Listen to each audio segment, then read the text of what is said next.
Astonishing Legends would like to thank Mint Mobile, Purple, Squarespace, Simply Safe, The Great Courses Plus, our contributors at patreon.com, and you, our listeners, for making tonight's show possible. In March of 1701, Antoine de la Mothe Cadillac was being honored by Louis Hector de Callieres, the governor of an enormous new territory in North America known as New France. Callieres was celebrating Cadillac's new Commandant title from King Louis XIV and the grant of a tract of 15 square acres to build a fort and parish and establish a new town. Cadillac, or Cadillac, planned to control fur trading and relations with First Nations peoples in the area. According to legend, a mystical woman asked for entry to the party to read palms and prophesize for the attendees. With all of the revelry, they thought this would be entertaining, so they welcomed her in. She dazzled the nobility with her predictions and observations, but upon coming to Monsieur Cadillac, she predicted a prosperous future for him, but it came with a dire warning. Your future and that of your children lies in your own hands. Beware of undue ambition. It will mar all your plans. Appease the Non-Rouge. Beware of offending him. Should you be thus unfortunate, not a vestige of your inheritance will be given to your heirs. Your name will be scarcely known in the city you founded. Cadillac was not a superstitious man, and while he found her predictions entertaining, not only did he not take her warning seriously, he later laughed about it with his wife. She was very much concerned about the fortune-teller's message. This is the origin story of Le Nain Rouge, or the Red Dwarf of the city of Detroit. Sure enough, he encountered Monsieur Cadillac, and Monsieur Cadillac was not only disrespectful but rude to the little imp. This one act wound up costing him everything, or so the legend would have us all believe.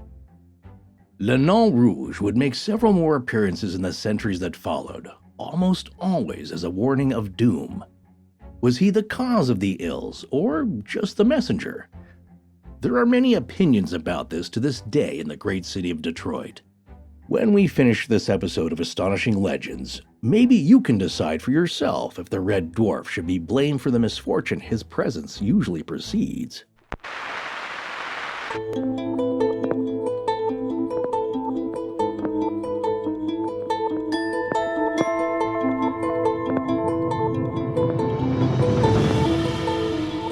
Welcome back to Astonishing Legends. I'm Scott Philbrook, and this is Forrest Burgess. Suddenly, across their path, trotting along the beach, advanced the uncouth figure of a dwarf, very red in the face, with a bright, glistening eye. Instead of burning, it froze. Instead of possessing depth, emitted a cold gleam like the reflection from a polished surface, bewildering and dazzling all who came within its focus. Marie Caroline Watson Hamlin, from her book Legends of Le Détroit, 1883. Join us tonight for the astonishing legend of Detroit's Le Nain Rouge.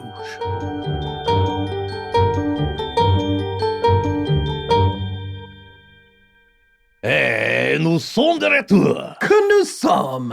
Très magnifique, mon ami. Okay, all right, that's all I got. Well, that was pretty good. Why do you think I have this outrageous accent? Because we're doing, well, that's from Monty Python, of course, and the Holy Grail, but we have another French-themed show. Yeah, apparently. We do. 2 in a row. We didn't plan that. We never plan anything beyond one episode. Not true. We do a little bit, but this was a happy accident. Yeah, and that'll be the best French accents you'll hear all night. So, but I think we did pretty good, yeah? Well, I'm going to let our inbox be the judge of that. Okay. You may ask tonight, do we have any housekeeping to go through before we start the show? And the answer is un peu, which means a little in French. Okay. Very nice. Firstly, Mr. Forrest Burgess here finally took his turn on a show that I had the great pleasure of doing a year or two ago, America's Next Top Podcaster. Boy, you don't even remember if it was 1 or 2 years ago. Time is running together, especially in quarantine and COVID. It is sad because I feel exactly the same way. But yes, I did. And I had a blast, too. Yeah, it's partly a game show, partly a reality show, and then partly a podcasting how-to all wrapped up together. So it's actually a cool and unique idea, I think. And what they do is they start out with 12 contestants, And like most reality competition shows, they all get challenges to get through over the course of a few weeks. So there are 3 full-time judges with 40 years of podcasting and content creation between them, and then guest judges like me who have no idea what's going on, come on to foul everything up. That's exactly how I felt when I was on there, unqualified. But, Yeah, I exactly. guess we do have a little bit of content creation under our belts at this point. I'm still amazed that people listen to us at all. So Every time, my friend. Yeah, that's exactly how I felt on the show. It's just like, am I doing this show right? Because I'm not sure I'm doing our own show right. Well, folks, if you want to hear my appearance on this latest series from America's Next Top Podcaster, Season 3, with yours truly, which debuted on March 2nd, and 5 episodes have been released already. So look for America's Next Top Podcaster wherever you get your podcasts. yes, and one last quick note. You've heard us say it before. We're going to say it a ton of times tonight. But when we say the link is in our show notes, we want to explain what that means. A lot of times when you publish a podcast, there's all kinds of places to put information in the files. But the thing is, we don't try to put the links in the file attached to the MP3 of the show itself because our research is so extensive, we're doubting most players would even display it. So instead, what we do is provide an embedded link to the web page for each episode of our website, where you can find all you need to know and more about the latest topic, or any topic that we've ever done, actually. Yeah, and here's the thing, folks. Most people don't visit websites associated with podcasts, but thanks to Squarespace and our freelance designer, our website is pretty great now, if I must say so myself. So if you want to know more about any topic we cover, and you hear us mentioning show notes, visit the webpage for that episode, which is, I gotta say, pretty easy to find, and you'll see nearly every link of research we used, all the photos relating to the topic we come across, as well as the offers from our sponsors for the episode that we mentioned during the show. So that's an easy place to go find those promo code links and stuff, and more information about the products. Yeah, and you can also find the astonishing blog, which Tess has been maintaining for years now. It has literally hundreds of entries on all things weird, wild, wonderful, and mysterious. Definitely. And she's so wonderfully prolific, it blows my mind. Well, so check that out if you want to go further down the rabbit hole on any of our topics. All right, last note for the night. We made beanies or knit caps or for some people in the South, toboggans. And no, that's not a sled. Really? It's a hat. More on that some other time. But these are finally in the store. We had some production delays, and we know in some parts of the country it's getting warm. But now is the time to check these out if you want one. I'm sure they're going to be back in the winter, but if you want one now, visit astonishinglegends.com and click on shop, and then AL Apparel and Gear. They're pretty cool. All right, let's get into tonight's show. I think we need to stop with the... All right, that's the last one. Okay. I can't promise, but... All right, let's get this thing going. Okay. Well, this is another one of those stories that seems like it's short and simple, but has just layers upon layers of details and depth to it. The encounter itself, the event itself, or the legend itself is just a few pages from the book that everybody points to as one of the first mentions in the United States of this being, this creature. So going off of what you just said, it's not like Le Bête du Gévaudan, and that was all 3 years of horrible incidents with a lot of people involved. This is one small event, but had a lasting impact and reaches far beyond just the event itself. It's truly become legendary, and it starts with a man named Antoine Laumet, Laumet. But more on him in a minute. The first thing we want to do is set the stage here, a little bit of background, a little bit of a history lesson. And I learned a lot, frankly. It's funny. I thought that I had a pretty good education. I went to a good high school. At the time, it was rated very well. Yeah. And I thought I learned a lot of stuff, but man, have I learned so much more since we started our show about history. And it's just, this was an enlightening episode for me. Scott, I've made this realization, and this lightning bolt of clarity has hit me since being long gone from college, in that once you're older, it's just something I didn't have even in college when we're studying really deeply involved in history and the Peloponnesian War. And I think I've said this before. Now, as you're older, you have more context. I get the time period when this happens, and I can put it somewhere that makes sense to me in my brain, even though I don't remember as much when I was younger, but I get it now. And so, yeah, you're right. When you look back, it's like, geez, that's when that happened? That's amazing. Well, back when we did the Pirate Lafitte, we talked a little bit about France's history trying to colonize North America, back when everyone was trying to grab as much land as they could from Europe. and things hadn't really been decided yet. This actually predates that by about 80 years. So we're going back in the Wayback Machine here to the very early days of all these countries fighting to control land and trade in North America as more and more of it is continuing to be discovered every day. Yeah. And this was a particularly volatile time with Britain, Spain, France, and all of the other European countries trying to stake their claim in the New World and acquire the most territory they possibly could. Well, this would be, about 55 years before the 7 Years' War? I forget, but about 60 years before Le Bête du Gévaudan occurred in France. That's right. So we're going back in time to more weirdness creatures. Indeed, we are. And French strangeness. And we didn't plan this. I'd like to say that we did, but we didn't. No. This seemed like a good one to do right now. Well, let's talk about where this all takes place, which is New France. Not sure how many people have heard of New France. It's not around anymore. We certainly have heard of New York, and we've certainly heard of New Jersey, but New France didn't get to stick around. And this is a region of North America that started with French exploration in 1534, and it continued as a territory until 1763. But our legend tonight begins in 1701.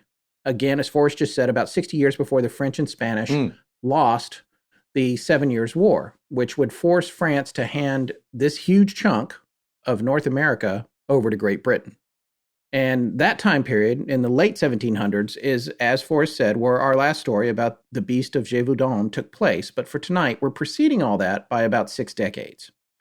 Now, looking at how New France developed, and we have some pictures of it in our show notes, it's pretty interesting to look at the map. It was hard to find maps of specific years, which I did look for a long time. I could only find ones from 2 years. It was the early 1700s and then about 1750. But in 1712, New France had 5 colonies, and they were established enough that they all had their own administrations.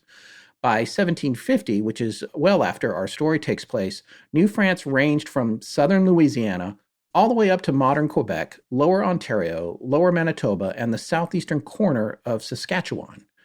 The coastal areas of the modern U.S. at that time would still be under control of Great Britain, and southern Texas and the Four Corners region and Florida were under control of Spain. And this is interesting when you think about it. This is pretty simple, basic history, but to this day, you still find Spanish influence in the Four Corners region and Florida, and you find French influence in the area that made up New France. Now, in Legends of Le Détroit, which we will be referencing a lot tonight, that's the book by Marie Caroline Watson Hamlin. She covers a lot of the legends surrounding the origins of Detroit. But the one we're concerned with tonight is that of Nain Rouge, or the Red Dwarf. Now, in chapter 4 of her book, she begins her story about the origins of Nain Rouge with a tale of a party being thrown in honor of the man who would become known as the founder of Detroit, a man who was actually born as Antoine Lamé on March 5th of 1658 in a small town known as St. Nicholas de la Grave, which was at his birth in the Duchy of Gascony, but is now in the Département or French state of Tarn and Garonne. Lamé's birthday was almost exactly 363 years ago as we record this, almost to the day.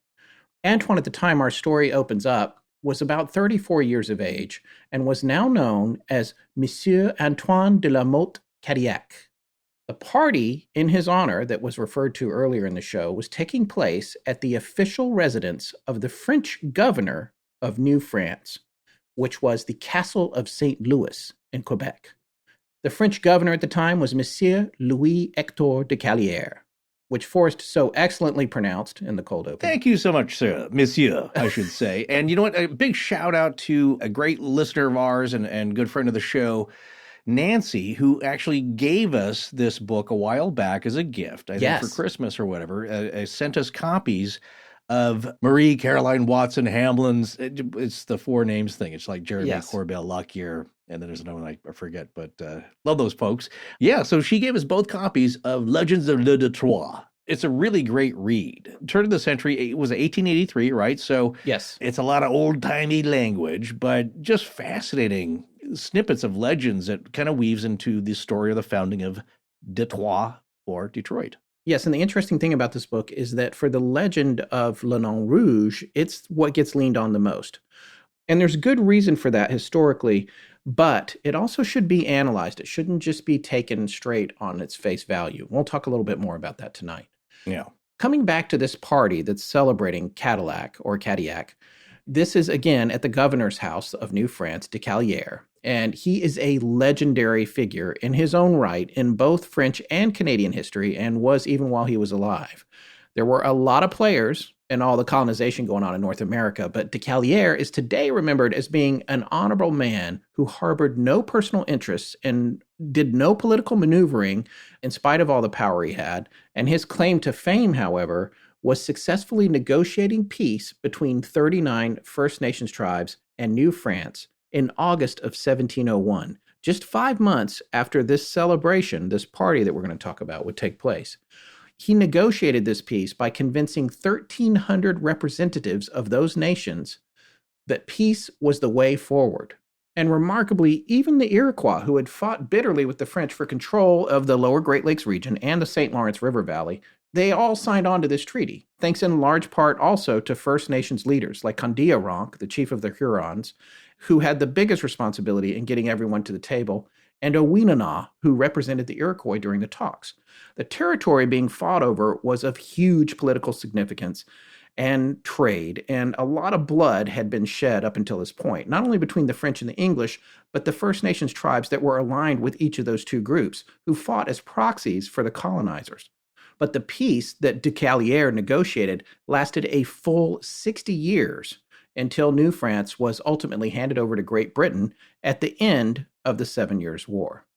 And we have some context now on the defeated soldiers during the story of La Bête de Gévaudan. Coming home after being defeated and losing all that territory, they come home, they want to make good, and they can't catch La Bête de Gévaudan. So that's why they're wearing dresses out in fields, trying everything to catch the beast. Well, now we come back to Cadillac or Cadillac. Let's talk a little bit about his background. He actually entered military service at the young age of 17, and he was made lieutenant by 34. Wikipedia has an interesting section on how he became known as Antoine de la Mothe Cadillac, though. Apparently, and I'm quoting Wikipedia here, he identified as Antoine de la Mothe, écuyer, Sieur de Cadillac. Écuyer means squire, and Sieur means sir, so Sir Squire of Cadillac. And he signed as de la Mothe Launay, Launay.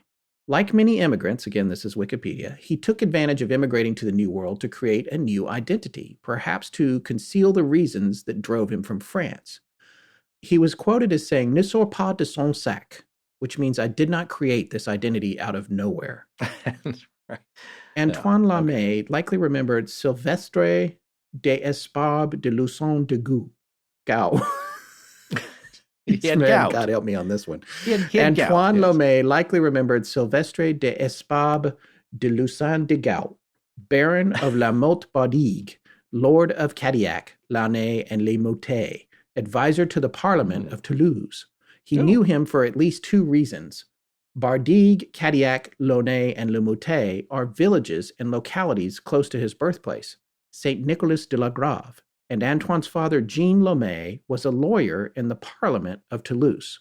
So they're saying here that he's drawing on all of these to kind of make this name. You know, as you're telling me that, I'm getting the impression of a Monsieur Lafitte and his identity. It's like, you know what, I'm Lafitte now. Yes. Not that other guy you might be thinking That's of a good in point. France. Everybody's changing their names. Yes. Well, here's the scenario. The time and place, like I said, context matters so much, and that's what everybody needs to keep in mind. And we're especially talking about all this kind of stuff, is that, it's a new, and regardless of what horrible things newcomers did to the people already living here and to the land, it was seen then as a new beginning. And it's like when you're talking earlier about the reputation of de Callieres. It was that he wasn't out to scoop up a bunch of land and wealth for himself. He said he was selfless. And a lot of people, though, were there just for that reason. They can start a new life, change an identity, maybe grab some new land, start over. It was very rugged, but they were used to that sort of living then. And these were adventurous types.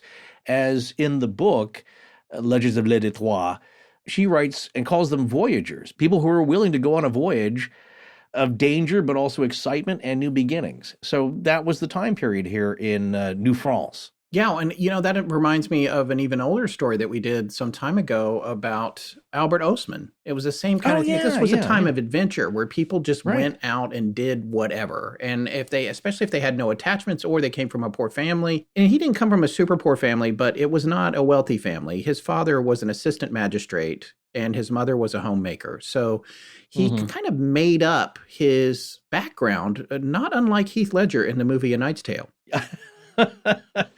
Okay. And here's something else I learned. Squire apparently is the traditional title of a second son, which I didn't know Oh, that okay. No, until I did not I know looked that. up the definition of a écuyer.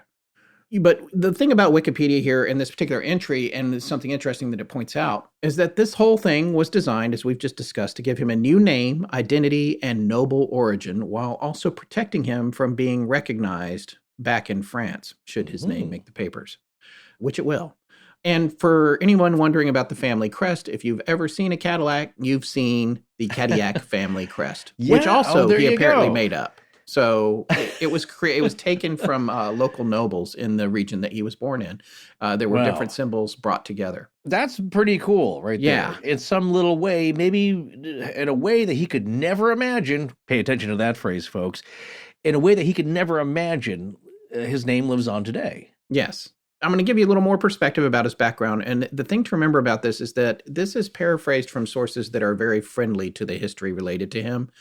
All of this information might not be true, but for now, this is the angle we're going to go with. Well, we're used to that. Yes, we're used to that. So, but being a reliable and well thought of officer, he was given command of Fort Bade, which I'm not sure how to say in French, Buade, Build, in I would say. Michilimackinac, in what is today known as the UP or Upper Peninsula of Michigan. Yeah. The small city of St. Ignace, forgive me if I'm not saying that the way the locals do, is in this spot now where the fort was, which is now the gateway to the UP for residents of the Lower Peninsula via I-75 across the Mackinac Straits. And from this fort, he was able to control all the fur trading between Missouri, Mississippi, the Great Lakes, and the Ohio Valley. So again, credit to Wikipedia for that little bit of information. Well, it turns out Cadillac became very, very wealthy during this time, but there's historians who think a good portion of that wealth may have come from taking bribes. That's just our first hint of nefarious activity that may have lined his pockets. Fort Bade was also set up to facilitate cooperative French and Indian attacks against the Seneca, who were allied to the British. And this comes back to what we mentioned earlier about different First Nations being associated with different sides of these factions vying for territory. According to Jesuits in the area, who would turn out to be Cadillac's nemesis, he also used the sale of brandy to Native Americans to control them, possibly, and thereby maintain a level of control of English traders and further hold more power for the French. So according to Jesuits in the area, who would ultimately be his nemesis, he also used the sale of brandy to First Nations people or Native Americans to control them and possibly maintain a level of control of English traders and also hold more power for the French over the English through that method. Right. He took the name Cadillac or Cadillac from the name of a small town in southwestern France in the Gironde department or French state. And we talked about these departements in the Beast of Gévaudan. So if you need Departement and arrondissement. These are so fun to say. Yes, they are. It's like, what's the dragon? Smaug. Smaug, yes. Yes, please continue. Indeed. Well, that town that Cadillac or Cadillac was actually founded 500 years prior to when he took the name in 1280 by a French lord named Jean I de Grailly to provide a river port for his castle, the Castle of Bainage, which had been gifted to him by King Henry III of England.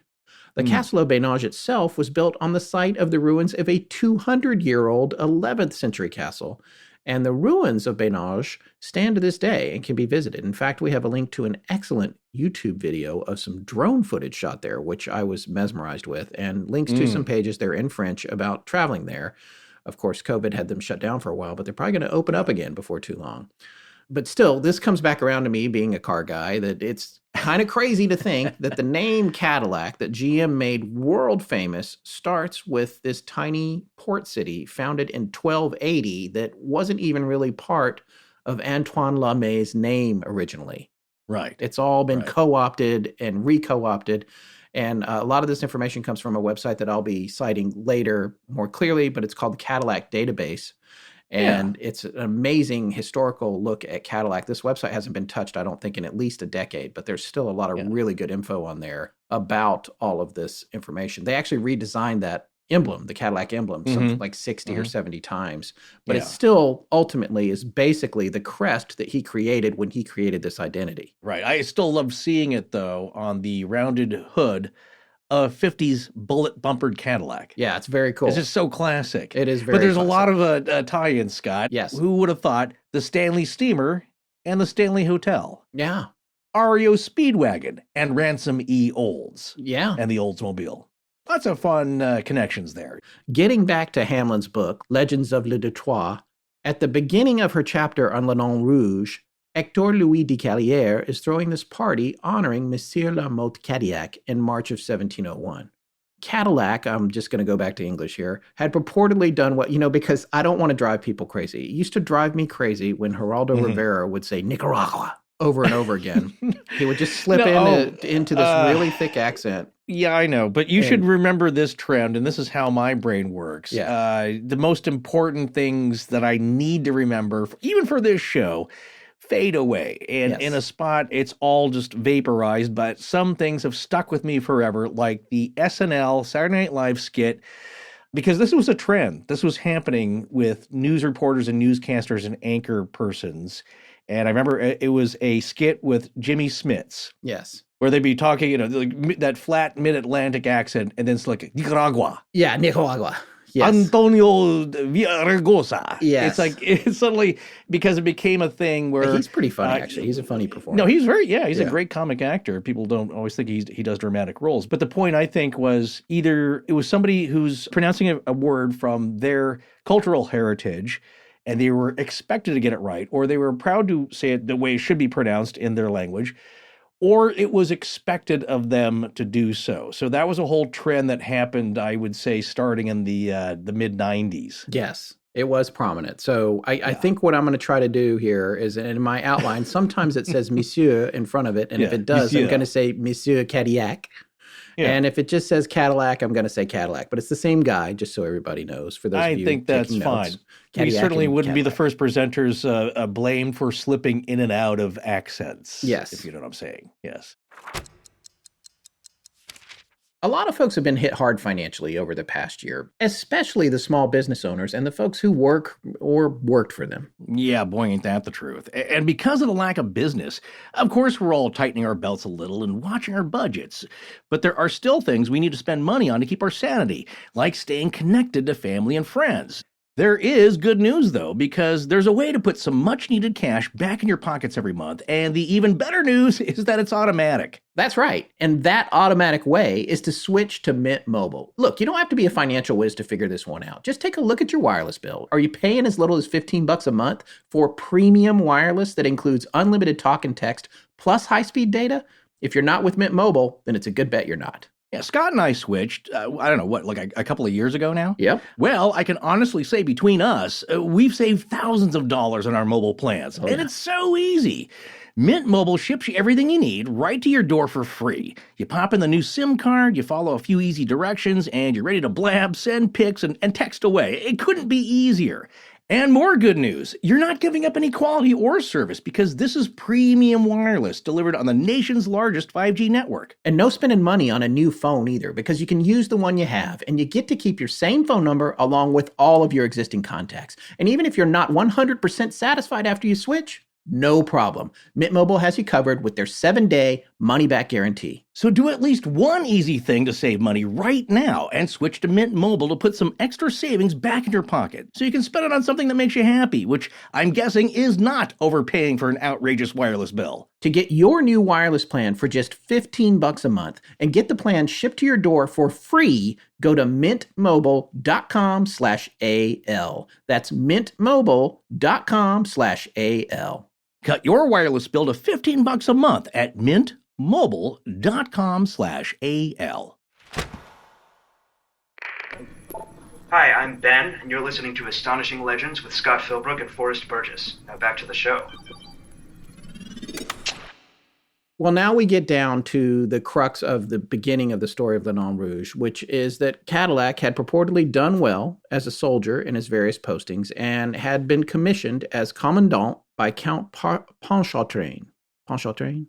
Lake Pontchartrain. It's Pontchartrain here. Pontchartrain. Pontchartrain. I looked this up. Pontchartrain. Did I always say, because if you're from Louisiana, nowadays they say Pontchartrain. Yeah. Pontchartrain, but Pontchartrain. Pontchartrain. Like train is trois. Yeah, okay. Trois, right? Yeah. Cadillac had purportedly done well as a soldier in his various postings and had now been commissioned as Commandant by Count Pontchartrain, or Pontchartrain, as they say in Louisiana. But he received this commission, and he also was granted 15 square acres wherever he should see fit to establish the French colony of Le Détroit and build a fort. Or did he? Did he establish the colony of Detroit? I'm not so sure about that. We're going to find out. Okay. So tonight, one of the things that we get to do is share with you excerpts from Marie Caroline Watson Hamlin's book, Legends of Le Détroit, or Detroit. And this was originally published in 1883, and it's in the public domain now, so we get to read from it. Nobody can stop us. And we have some sections here that really get to the root of the origins of the Nain Rouge, and we're going to share this first excerpt with you now, which I'm going to make Forrest read. Oh, how delightful. And, oh, by the way, Forrest, I think you'll enjoy this particular section. It actually contains a reference to scrying. Oh, yes, I saw that, and I was going to surprise everyone with my pinpoint, razor-sharp observations, but you just said it. So, but see if you can pick it out here in the story. Whilst merriment was at its height, a servant whispered something in the host's ear, and he, turning to the guests, said, "Messieurs, an old fortune-teller craves to enter. Shall I bid her to do so?" All were in that happy frame of mind, eager for any diversion, and a full chorus of "Oui, monsieur," was the response. One of the old gentlemen proposed to change places so as to puzzle the old witch if she had heard anything from the servants. The party had barely changed when the door opened and the figure of an old woman entered. So strange, so bizarre was her appearance that a murmur of surprise greeted her. A woman of unusual height, a dark, swarthy complexion, restless, glittering eyes, strangely fashioned garments, yet in harmony with her face. Someone said, "What is your name?" In a deep, sonorous voice with a slight foreign accent, she answered, "They call me Mère Minique, la Sorcière." On her left shoulder was perched a black, meager cat. Half a dozen palms were stretched forth for her inspection. One after another she read. When she hesitated, the cat would lick her ear, and the more superstitious thought it the devil giving information. Many were the lively sallies as she betrayed some marked peculiarity of the guest, and whisperings of amazement, as at times her knowledge seemed almost supernatural. At last she came to Mothe Cadillac, who, naturally skeptical, said, "Mon bon air, see what you can tell for me of the future. I care not for the past." Earnestly scanning his bold, energetic face, she took a brazen basin, into which she poured from a curiously carved silver vial, which she drew from her breast, a clear, heavy liquid like quicksilver, and holding Mothe Cadillac's hand, gazed into the basin. "Sieur," she said, "yours is a strange destiny. A dangerous journey you will soon undertake. You will found a great city which one day will have more inhabitants than New France now possesses. Many children will nestle around your fireside." She paused, and Cadillac, thoroughly interested, bade her continue. "Mon chevalier, I wish you had not commanded me to go on, for dark clouds are arising, and I see dimly your star. The policy you intend pursuing in selling liquor to the savages, contrary to the advice of the Jesuits, will cause you much trouble, and be the cause of your ruin. In years to come, your colony will be the scene of strife and bloodshed. The Indians will be treacherous. The hated English will struggle for its possession. But under a new flag, it will reach a height of prosperity which you never in your wildest dreams pictured. You will bask in a sunnier climate, but France will claim your last sigh. Shall my children inherit my possessions? as Cadillac, unconsciously giving utterance to the secret desire of his heart. Your future and theirs lie in your own hands. Beware of undue ambition. It will mar all your plans. Appease the Non-Rouge. Beware of offending him. Should you be thus unfortunate, not a vestige of your inheritance will be given to your heirs. Your name will be scarcely known in the city you founded. Okay. That last line there is a telltale line to me, which we'll talk more about later, but it's very critical, though, to a very specific point that I want to make later. Oh, there's a few in here. Yeah. Which I'm seeing as prediction, as prognostication, judged by history. Yes, but there's something to take into account here. But I want to save that. I don't want to spoil. Okay. I don't know spoilers. No. Of course not. I know you hate that. My dog is snoring super loud. I have a new dog, everyone. I'm just going to go ahead. She's crate trained, so she's in this. She's a puppy. Her name is Nixie. You can see her on our social media and from time to time. But she's in a crate under my desk. We're recording very late, so she's asleep, and the snoring has increased. Oh, dear. But there's nothing I can do about it. Okay, so to hear the tale from the book, at this point, the witch, the fortune teller, I think she refers to as a fortune teller, the Sibyl, also referred to, which is like an oracle, right? Yeah, if you look at Merriam-Webster here, it's a prophetess, a fortune teller. Right. She comes in the party. Everyone is really impressed with her. Apparently, Cadillac laughed a little bit about what she said to him, and according to the legend, his wife thought it was very serious. But there's some telltale signs in here about the origins of this story, which again bring me back to a little bit of the Jersey Devil, what we learned about in that story, the politics and things that are being involved. But there's another huge thing about this to be revealed later. I see. This story indicates that Mothe Cadillac didn't care for the Jesuits because of not only their power, but their criticism of him selling brandy to the First Nations people in the region. Right. Yeah. But there was a ton of money for him to make in alcohol and maybe bribes and fur trading. And as we go on here, we have to wonder a little bit about his true history being whitewashed to a certain extent. And we'll get more into that as we move forward here. But it's interesting that there was a warning regarding selling booze to the First Nations folks in this story, because that was a big issue that's going to come back to haunt him. Right. In fact, the Jesuits called him Monsieur de Trop, or Mr. Too Much. That's how it translates, because that's what he was doing. But that wasn't necessarily just about what he was selling. It was a general description of him, just hedonistic to a certain extent. And you'll see how that unfolds. So listen to this letter. We have a letter here from the Cadillac database website that I mentioned a few minutes ago. This is pretty amazing. It's at a blog, kind of, at cadillacdb.planeteldorado.com. We'll have a link to the source here in our show notes. And the page that this comes from there is charmingly titled, The Truth About the Cadillac Coat of Arms. And it's pretty fascinating. So what's happening here, this is a letter from the Jesuits to, or one of the Jesuit priests to their former pupil about Cadillac. And this is what I wanted to read. Under Cadillac's command, things appear to have got out of control at the fort. In a long letter by Jesuit Father Etienne Carheil to a former pupil, he said, "Our missions are reduced to such extremity that we can no longer maintain them against the infinity of disorder, brutality, violence, injustice, impiety, impurity, insolence, scorn, and insult, which the deplorable and infamous traffic in brandy has spread universally among the Indians of these parts.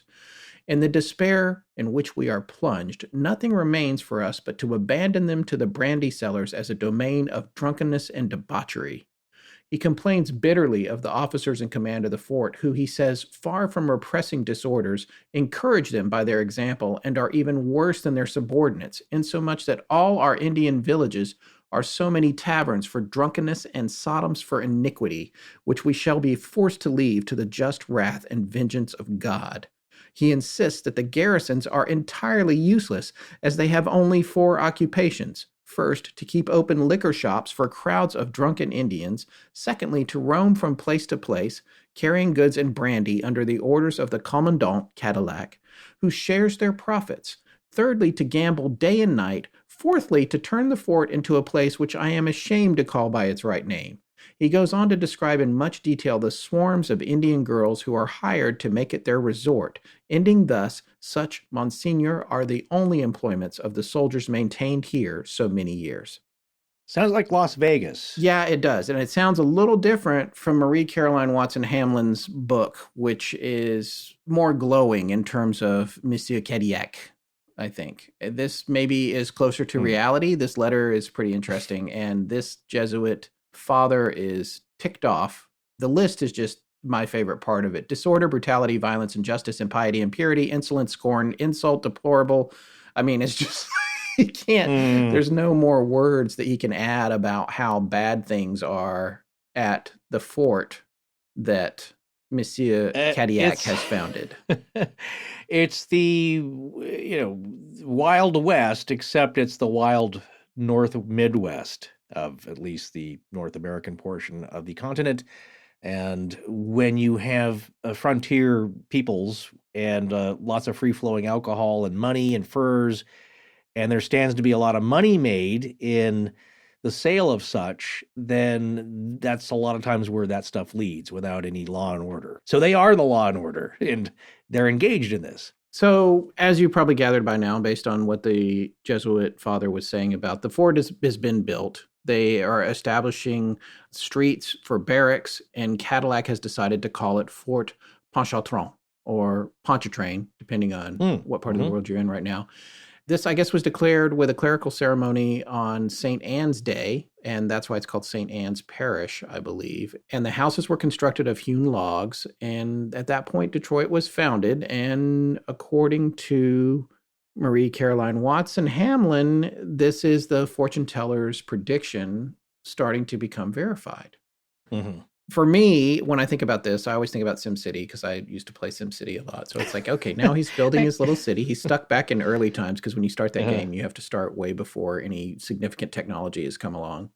I see. So his SimCity's doing really well, though. Settlers are moving in, and apparently there was an early census that indicated there were 14 new births a year from 1704 to 1707. So that's not bad. That's as good as any SimCity I've ever made. And so again, this is Fort Pontchartrain du Détroit, or better translated, Fort Pontchartrain of the Straits, because that's what it turns out Détroit means. Or also Ville Détroit, and that's D''ETROITS, town on the Narrows. The city of the Straits. That was the original name. Something, well, we're talking about the book, though, by Marie Caroline Watson Hamlin. There's another name mentioned on the book, James Valentine Campbell, who possibly could be an editor. I didn't actually. Yeah, I think that must be on our hard copies. I'm actually, in the Kindle copy, he's not on there. So it must be the editor associated with that print version. Yes, so shout out to that gentleman as well. Yes. It's interesting. A lot of people, I'm sure, did not know, unless you're from Detroit, and I'm sure a lot of the Detroiters, I'm not sure when you say multiple people from Detroit, were aware of that because you just hear of Detroit and are not aware of what the original name meant. Certainly I had to be reminded. Yeah, and the idea of it being the Straits or the Strait also explains the alternate name for Le Nain Rouge, which is the demon of the Strait. Right. So in 1703, however, it's only 2 years after it got set up, the fort anyway, and the parish, the first of a few famously devastating fires happened. And in this one, all the records of the town were burned up. In a strange but not necessarily coincidence, the year after that, Cadillac was ordered to return to Quebec. He was being accused of illegally selling alcohol and furs. This is just 2 years into the establishment of his fort and parish. He did eventually serve time in the Bastille, but that was for other crimes, I think. I don't know that he actually served time for this. It gets a little muddy here. This timeline is complex, but it's interesting to me that right before he's about to be charged with all this bad behavior, everything burns to the ground, including the records. So it's a little fishy. Yes. It's a little fishy. Well, in 1707, actually on March 10th of 1707, Sieur de Cadillac makes his first land grant to his interpreter, a man named Fafard, quote, stipulating as usual for all his feudal rights, including the acknowledgement of faith, homage, and the planting of a maypole each year, end quote. Maypole was set up for celebrations. It was, I guess, to show that you were excited to be living there and pay tribute to your patron. And the truth is, one of our prominent researchers in the Astonishing Research Corps, Roux, R-O-O, found a map of very early Detroit genealogy. And in that map, there is a list of over 31 people who were granted land on that March 10th.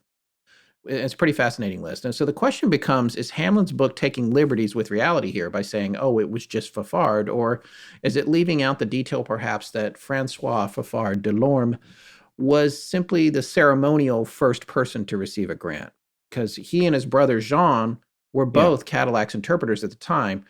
But Jean's fromage got left out in the wind because he did not seem to get a lot. So only his brother did. Well, there might be some indication here, Scott, in that the second chapter after the initial, chapter 5, the maypole, when they're granting homage, it says, as he saluted La Motte and turned away, Francois Beauceron and others who had been granted fiefs offered their homage in turn. So, yeah, he's getting money from all these folks. Yeah, that's a good point. We're actually going to read some from that section here coming up. And when you look at this list that Roux found, it's got 68 names on it of people who were all granted land. But that goes from the initial dates of 1707 through 1710. But on that first ceremonial time, for when they were having this party for this, it was March 10th, 1707, there were 35 people, including Fafard, and they're exchanging things for livres and souls rent. So listen to this.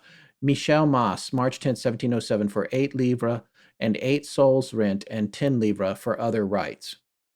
Jacques Langlois, March 10, 1707, for 6 livres and 10 souls rent and 10 livres for other rights. And then, of course, Fafard, the translator, or one of his 2 translators, March 10, 1707, for 4 livres and 10 souls rent and 10 livres for other rights. It's not a ton of money, but you can basically see, here's what's happening. This land was granted to me. Now I'm going to give it out to all you folks, but you people have to pay me, even though I got these 15 acres for free, probably.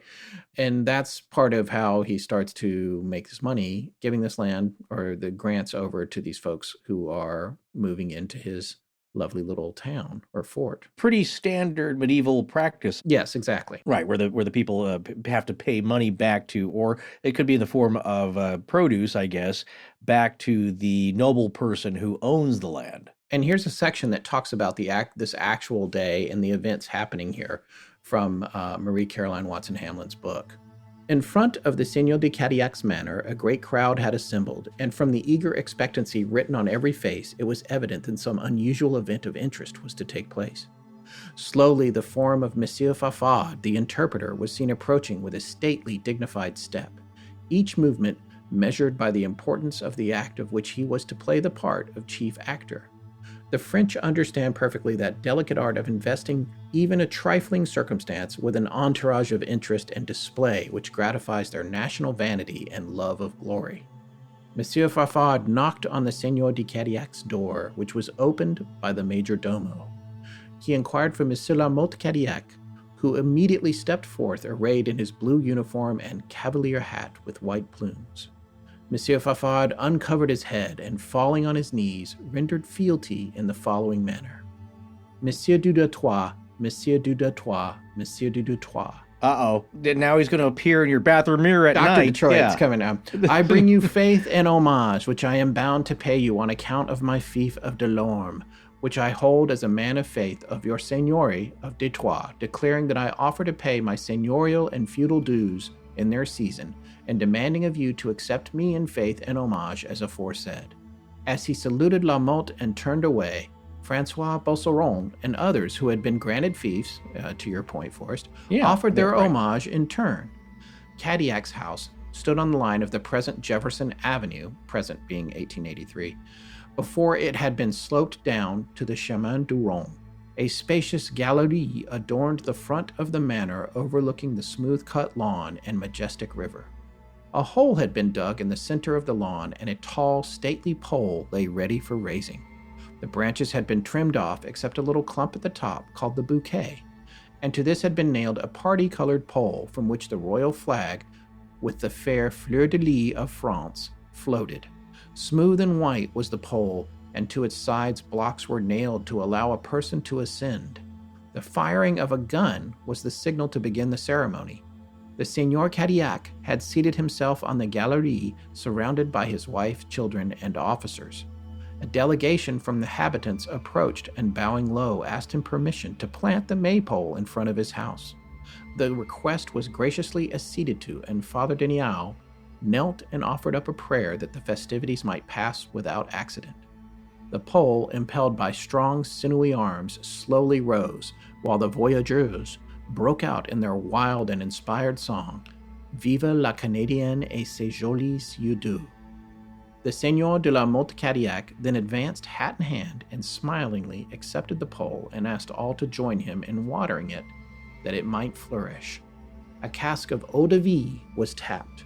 Cups and flasks of every design and shape were passed around, and Cadillac raised his silver goblet and pledged the king in the health of all present. An agile youth ascended the pole and shouted, Vive le roi! Vive le Seigneur Cadillac du Détroit! Then all caught the refrain, Grand Dieu sauve le roi. So there's a poem here, Grand Dieu vinge le roi, vive le roi.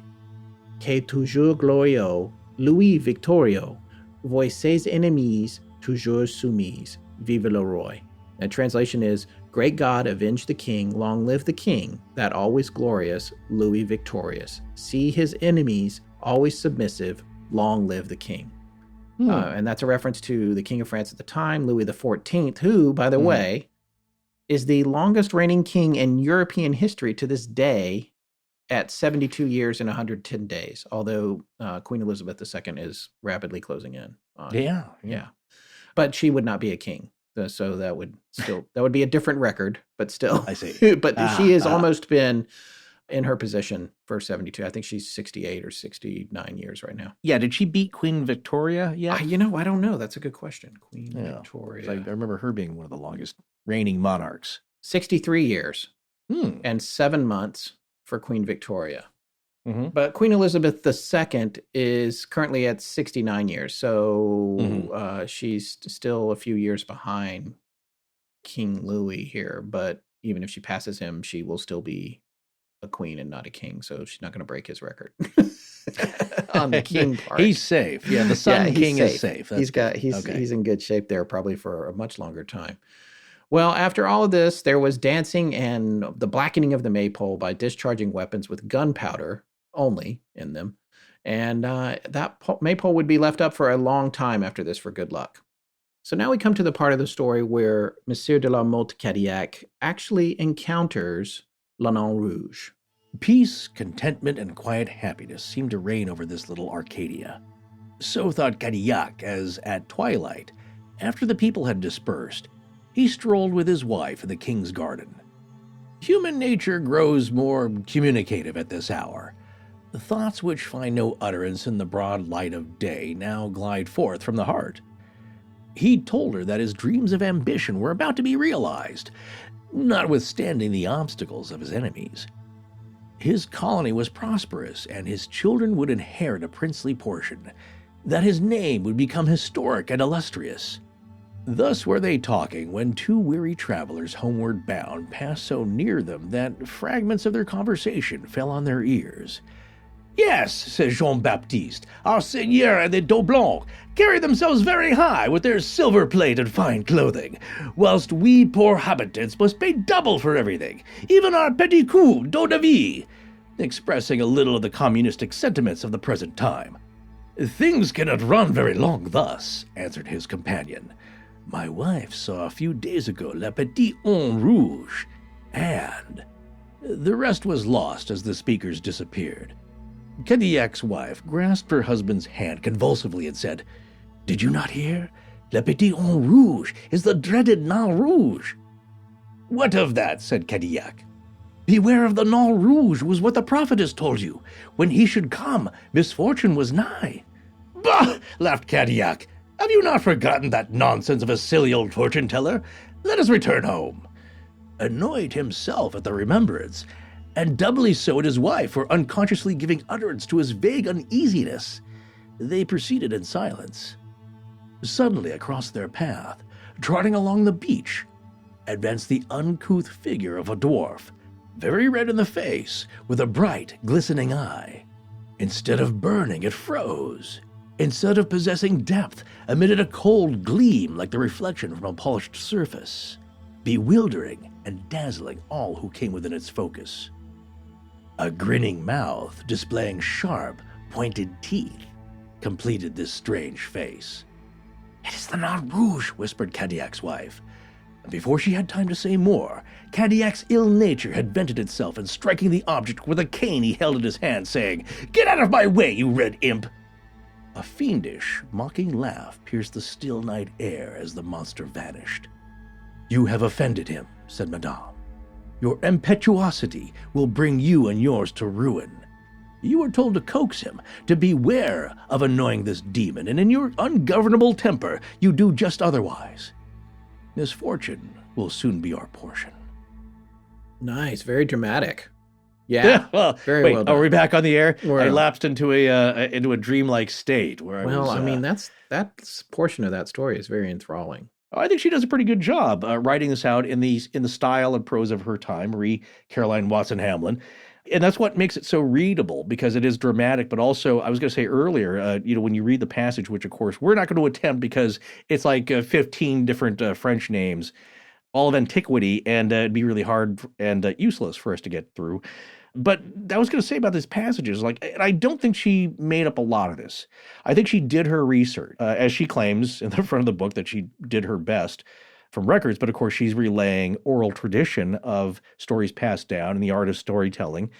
It's impressive, though, that she lists so many people like, well, if you want to look this up, here they are. And they founded this city or had something to do with it, so they were here real people of the time. Not just a bunch of there's a bunch of guys over there. You don't bother looking them up. You'll never find them. She actually died at a fairly young age, so she was really well informed considering how young she was when she probably wrote this. So Right. Well, this is very interesting because now he has mocked Le Nain Rouge, and the warning is that his worst nightmares are going to come true. There'll be nothing for his kids to inherit. He has a lot of kids. They have 6 daughters and 7 sons, 13 kids.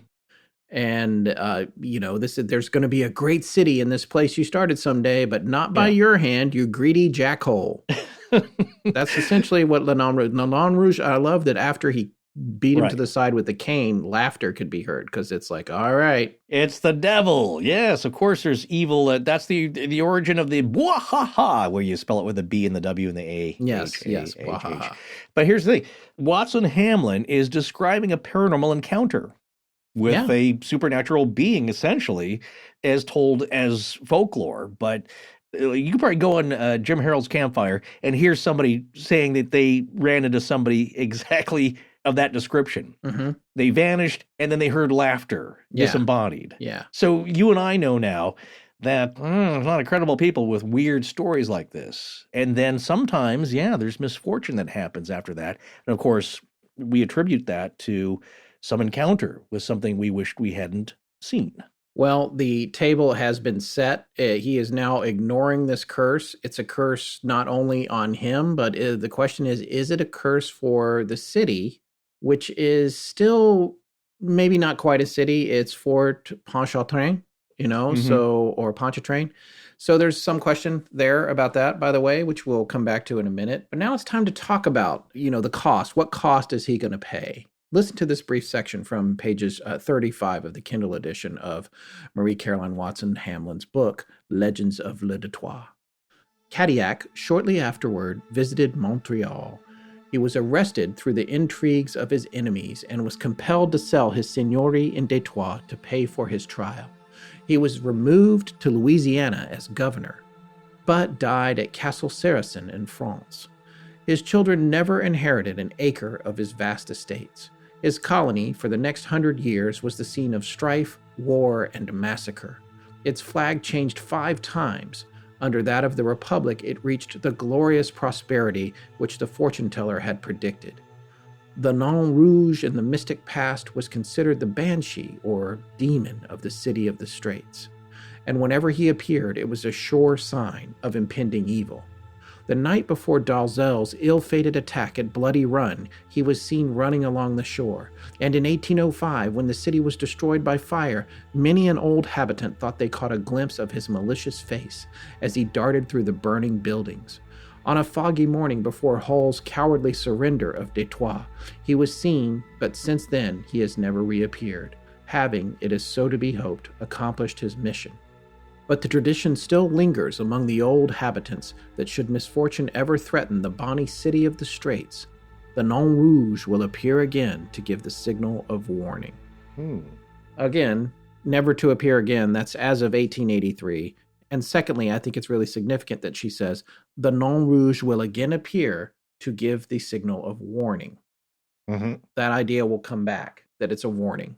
So this information, though, it might be incomplete. History is going to have you believe this was the beginning of Monsieur de la Mothe Cadillac's downfall, and on the surface, that seems true. He was charged with trafficking bourbon and fur and convicted and spent time in jail and struggled to regain control of Le Détroit.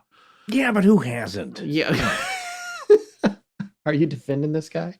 No, just bourbon and furs and, a little jail time. Yeah. Don't be that surprised. Okay? Well, in a strange form of punishment, he was in fact made governor of Louisiana, where he again in Louisiana fell out of favor with locals for wheeling and dealing. I think he only lasted about 2 years there before they had enough of him. And then upon returning to France from there, he was arrested and jailed. Sure, but he only served 5 months and he was released. And on top of that, he managed to get back pay for lost time governing in Louisiana, as well as a Medal of Honor, a knight type of medal. Yeah. So all that happened to me after a Mardi Gras once. Yeah, right. They'd had enough of me. But here's the other thing. The prediction was right. He would live in a sunny clime, warm sunny clime, but not end up there. Yeah, because he went back to France in the end where he died. But I mean, it does feel like a little bit of an upswing, at least for a minute. He's like, oh, I'll get my payback. I'm going to. But we can't even begin to imagine the politics at play here. But on the surface, it seems like he was taking advantage of literally everything he could at every moment and pretty much getting away with it. And when he didn't get away with it, he was only symbolically punished for his misdeeds. But it's true that ultimately he did, as you just said, return to France with no fortune whatsoever to speak of, and true as well that he left very little, if any, inheritance for his kids. Le Nain Rouge had been right, but there's so much more to this story.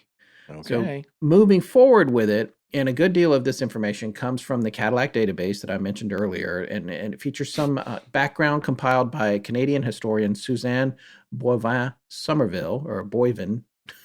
So Boivin Somerville. Like Derek Chauvin, which is on trial right now. That should be Chauvin, I imagine. This is like that Boivin. She is an expert on the reality of Antoine de la Mothe Cadillac, among all things regarding the colonization of that part of the world. And there's a fair amount of lesser-known things to report on him. The first thing to consider is that he didn't really found Detroit. He founded a settlement, Fort Pontchartrain of Les Détroits, or the Straits. It was just a small settlement for trade that wound up being in the same spot that the city of Detroit would be established and become not only the automotive center of the world, but the fourth largest city in the United States in 1920, and still the 14th largest metropolitan area today, with over 4.3 million people as of 2019. However, that's down 61 million from its peak in 1950 at the height of American automobile manufacturing domination. Right. But coming back to his founding of Detroit, the French crown didn't even acknowledge that Detroit was a colony until 1706, 5 years after Cadillac surveyed the shores of the river to decide where he would build that fort and parish. Now, let me ask you this. How large of a city, and, let's see, it fairly well developed to the west here, was Detroit considered in 1883 when Watson Hamlin wrote this out? This is going to be a little bit of a factor that we discuss as far as like the truth of the story, what came true, what she could have guessed, and what was off the mark here, or what was kind of remarkable about it. It's funny you should ask that, and I'm going to pretend that I didn't just stop for a minute to look this up, but I'll pretend too. Let's pretend together. In 1880, the population of Detroit was 116,340 people, putting it as at the time, the 18th largest city in the United States. A mid-sized city. It's doing pretty good. Yeah. It's doing okay. Yeah. Considering that it was a fort, and then it turned into this. Yeah. Yeah. But yeah, we should talk about this some more moving forward because I can tell Okay. that we're going to butt heads on a certain portion of this story. Uh-oh. I look forward to it. But it turns out that Cadillac borrowed, in air quotes, a lot of his background. It reminded me of Catch Me If You Can, which I just showed my son about a week ago. And Boy, we reference that movie quite a bit. well, it turns out in Astonishing Legends, there's a lot of Frank Abagnales out there at the root of these stories. We're here They're out to there. shine a light on the con artistry Yes. when we find it. Cadillac's parents were not nobility. His father was an assistant magistrate and his mother a homemaker. Her birth name was actually Jean Pechagut, Pechagut. Right. But when he created his new identity as Cadillac or Cadillac, he changed her name to Jean Malenfant. And there are some historians who wonder if this was a nod to himself and his own personality as Malenfant or evil child. Born and raised in South Detroit. There is also speculation that a great deal more about his background was conjured, although it was clear from military briefs he prepared in some cases that he did seem to have a good education, although some of the briefs also were considered disastrous and ineffective. So there was a whole thing there, again, Catch Me If You Can, where it seemed like he was faking his military background, and there are some folks that thought that he borrowed these records, and I can read this here actually from the database there. In 1682, at the age of 24, while allegedly serving in the military at Thionville in northeastern France, where he also allegedly earned a commission, he began to call himself Cadillac. It was customary in those days for aspiring young officers to adopt a so-called nom de guerre, or name of war. The name Cadillac had a good military ring to it. Let me see your war face. There was a woman named Jean Cadillac, or Jean Cadillac, who has done a lot of research on the family history because she's related, of Antoine Lamé, his birth name, alias de la Mothe Cadillac. And she suggests that Lamé may have even borrowed for himself the military records of an older brother. Well, there you go. Fake it till you make it. And how many times today does this still go on where somebody at least makes the news for fluffing up a resume? Well, it happens quite a bit still. People just do that. He's going pretty far here. I mean, he supposedly made up the family crest as well. The very crest that adorns every Cadillac today is a many times modified version of the original. He, I guess, borrowed that from a noble neighbor back home. Yeah. This information comes again from the Cadillac database. Quote, it was relatively common for adventurous Frenchmen immigrating to the New World in those days to usurp the noble title and armorial bearings of true blue-blooded noblemen back home who, it was assumed, would never find out about it. Right. There was no internet in those days, it says, in parentheses. Lamé was no exception. He borrowed the name La Motte, possibly on account of its consonance with Lamé. He took over also the noble ancestry associated with the La Motte name. In fact, he purloined the name, title, and coat of arms of Baron Sylvester of Esparbe de Luçon, Lord of La Motte, formerly La Motte, Bardige, a feudal manor located near Toulouse, France.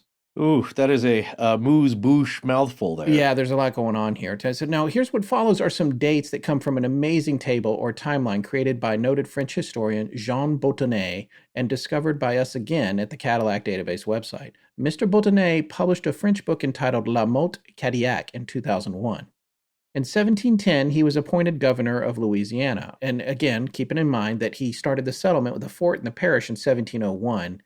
And then it burned to the ground in 1703, right before he was charged with selling brandy and furs illegally. It burned down.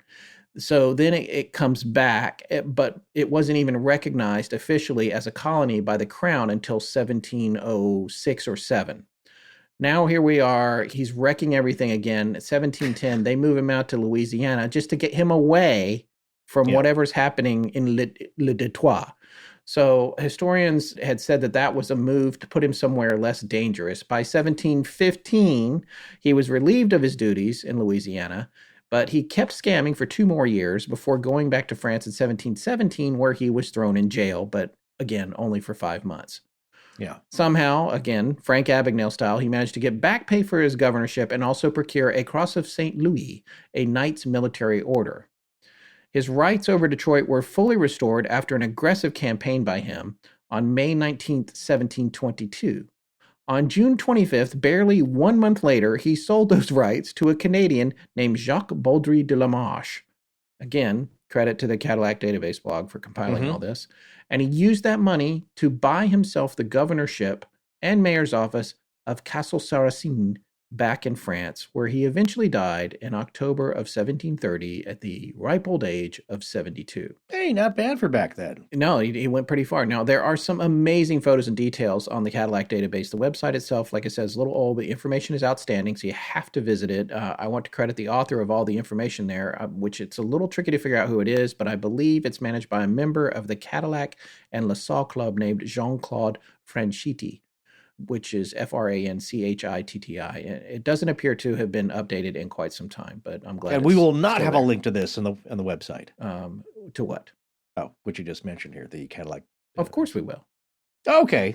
We always do. One of these days, you're going to say, you are going to tell me and the audience, no, I'm not doing that. We're not putting a link up. But no, you're going to find it yourself. I was interested in this guy, Jacques Baudry de la Marche, because you don't hear that name. And it turns out, I looked him up. I found this Wikipedia entry. It's like the whole Wikipedia. I can read the whole Wikipedia page right now. It's like 3 paragraphs. Jacques Baudry de la Marche, baptized 13th of September, 1676, who lived, I guess, to 1738, was the son of a Canadian craftsman from Trois-Rivières who moved to France at some point in his youth. There is little information about Jacques Baudry de la Marche. He returned to North America about 1723, acquired the rights to certain properties in Detroit. These were in the name of Antoine Lamé de la Mothe Cadillac and consisted of several buildings and various other land. An attorney, Etienne Véron de Grandmisnel from Trois-Rivières, took the appointment to carry out the legalities of this extensive acquisition. Opposing major aspects of the transaction were Philippe de Rigaud-Vaudreuil and Alphonse de Tonty. I'm not sure about who Philip is, but I know that Alphonse was the original partner with Cadillac when he set up the settlement. Alphonse de Tonty? Yes, he was a longtime partner of, so it makes sense that he would oppose this. He probably wanted to maintain a relationship with whoever controlled Detroit, and he would lose it in this deal. Right, and tell us again how Lamarche, Jacques Baudry de la Marche, is connected to all this. Well, he is the one that bought all the rights that Cadillac was able to get back to Detroit later after this apparently aggressive campaign. Yeah. He seems protected. Cadillac does. There's something about this guy just not getting in trouble that is a little mysterious to me. Right. Well, as we said in my last job, someone's got the chicken photos. Yeah. I'll just leave it at that. Yeah. Le coq. All right. Well, no, you're right. I mean, because what would be interesting to know, it's like, again, I'm so reminded, this is 100 years later, by the way, in the first decade of the 19th century with Lafitte, is that there's a lot of intrigue going on. Bad guys are good guys. Good guys get shoved aside or turn bad or whatever, or just end up looking good in the aftermath of history. Yeah. And so this is a lot of intrigue going on here, and you don't really know what's going on the inside. I guess we don't, we have a better idea today what we think is going on, but there's so much, backdoor, behind the scenes, the smoke-filled room kind of stuff that's going on.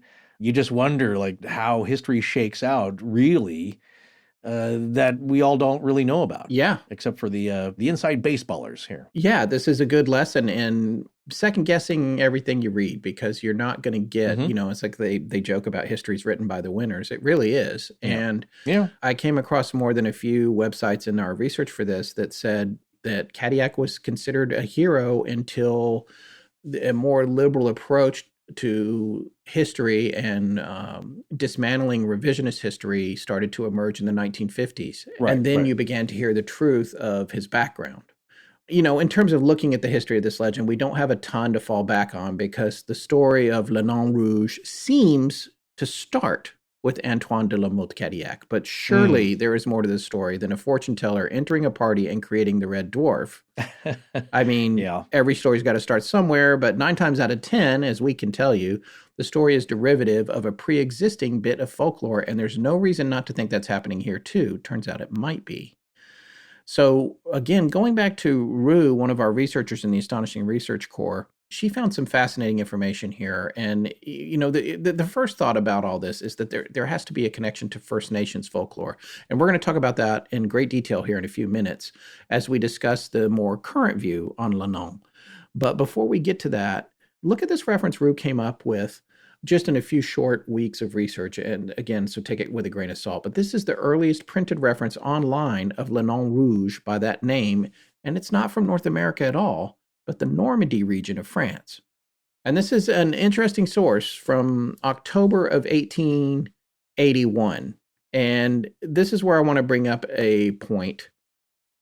The book that Marie Caroline Watson Hamlin wrote, Legends of Le Détroit, where the bulk of this legend comes from, was written 180 years after everything happened. Mm-hmm. It's my contention, and we'll come into this in conclusions, that it's very easy to insert a prediction of the future into a book that you write almost 200 years after something happened. Right. It's easy to go back and say, oh yeah, we predicted all this stuff that I already know happened. It's straight out of Back to the Future 2 and Biff with the sports almanac. So I'm just saying, she's time traveling a little bit. She's saying this is the crazy story of all the predictions that were made that I already know came true because I've lived past that period.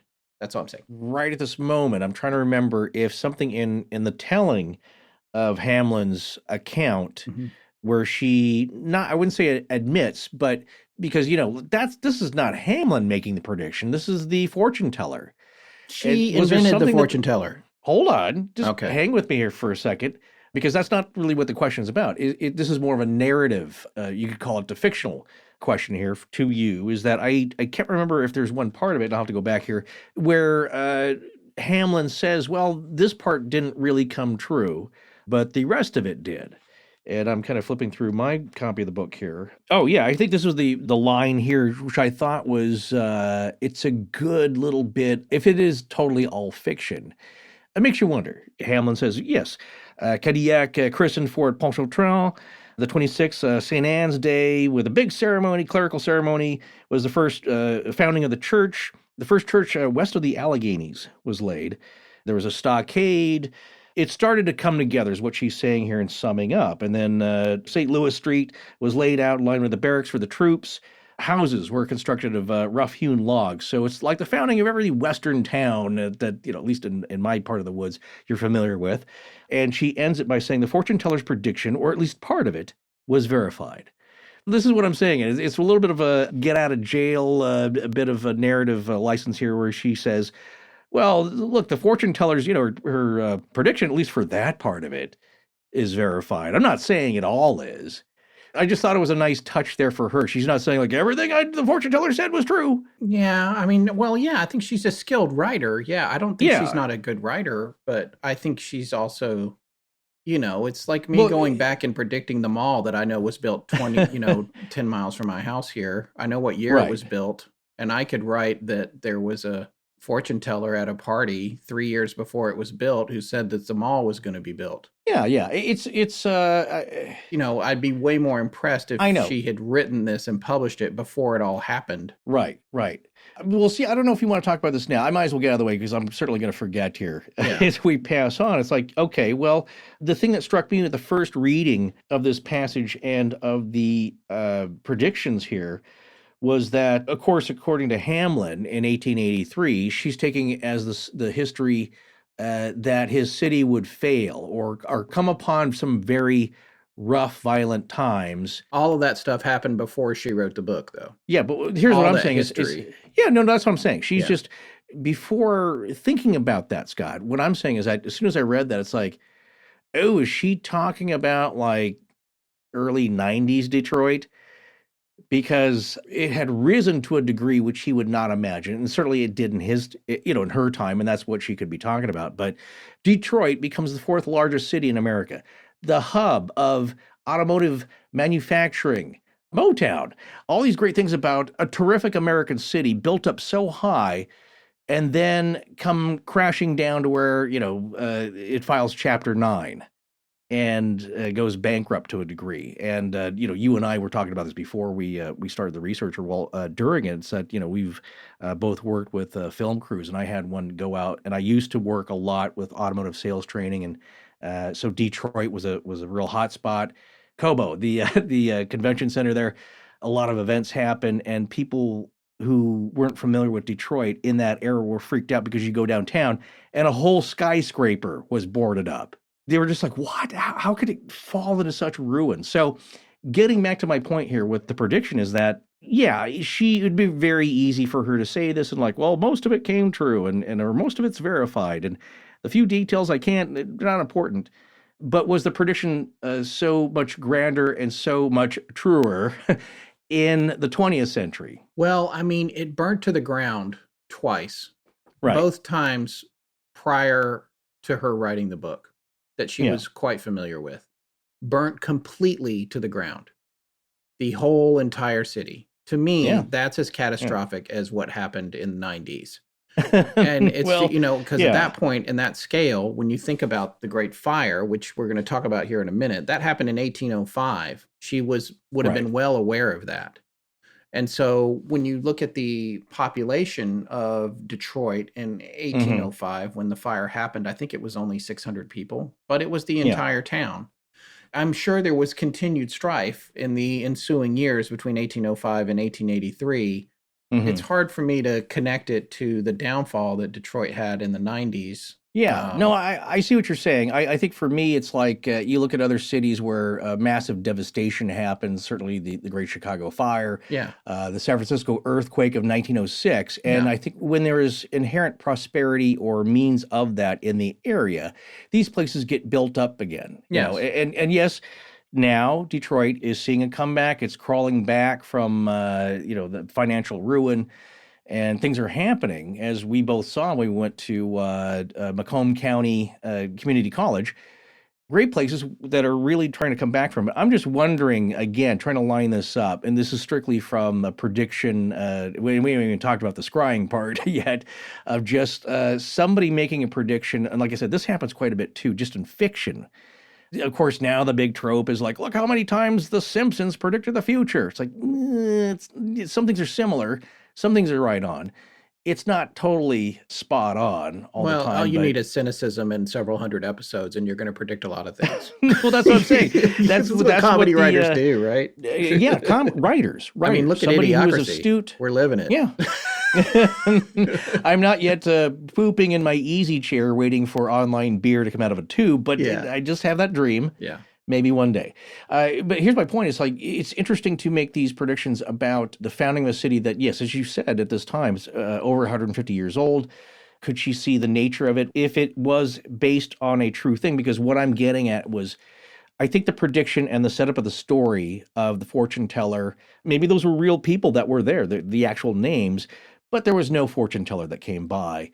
But I wonder then, because of the creature, the second part of the story, which is she can make a prediction about this and that, but Hamlin is actually including the sighting of this paranormal creature. Yes. As part of it. So what I'm saying is, if you're kind of going out on a limb here, if you're claiming this is nonfiction, but she's not. I think in her foreword, she's saying, look, these are just oral traditions handed out from generation to generation. Right. Somebody should collect these and preserve them because they will be lost, and that's what I'm doing. And I researched as much as I could where I could. I think I did a good job. That's kind of the impression I'm summing up from her.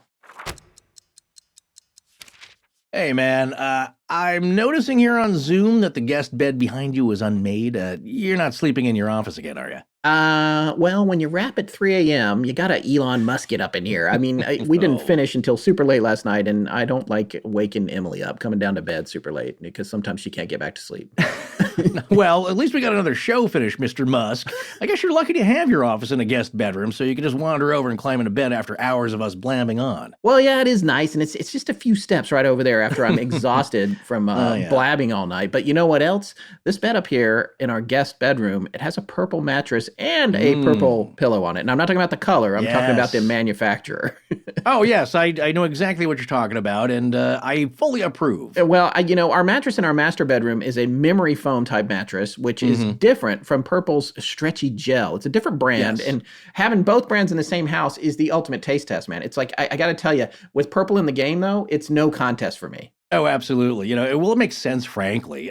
Purple is comfort reinvented. It's the only mattress with the grid, that starchy gel material you mentioned, and it's amazingly supportive for your back and legs while cushioning your shoulders, neck, and hips. I feel like they told you to say that, but you know what? The hype is real. The grid doesn't trap air. Air circulates and flows through it. It's not like those memory foam mattresses that make you feel like you're in a freshly microwaved Hot Pocket.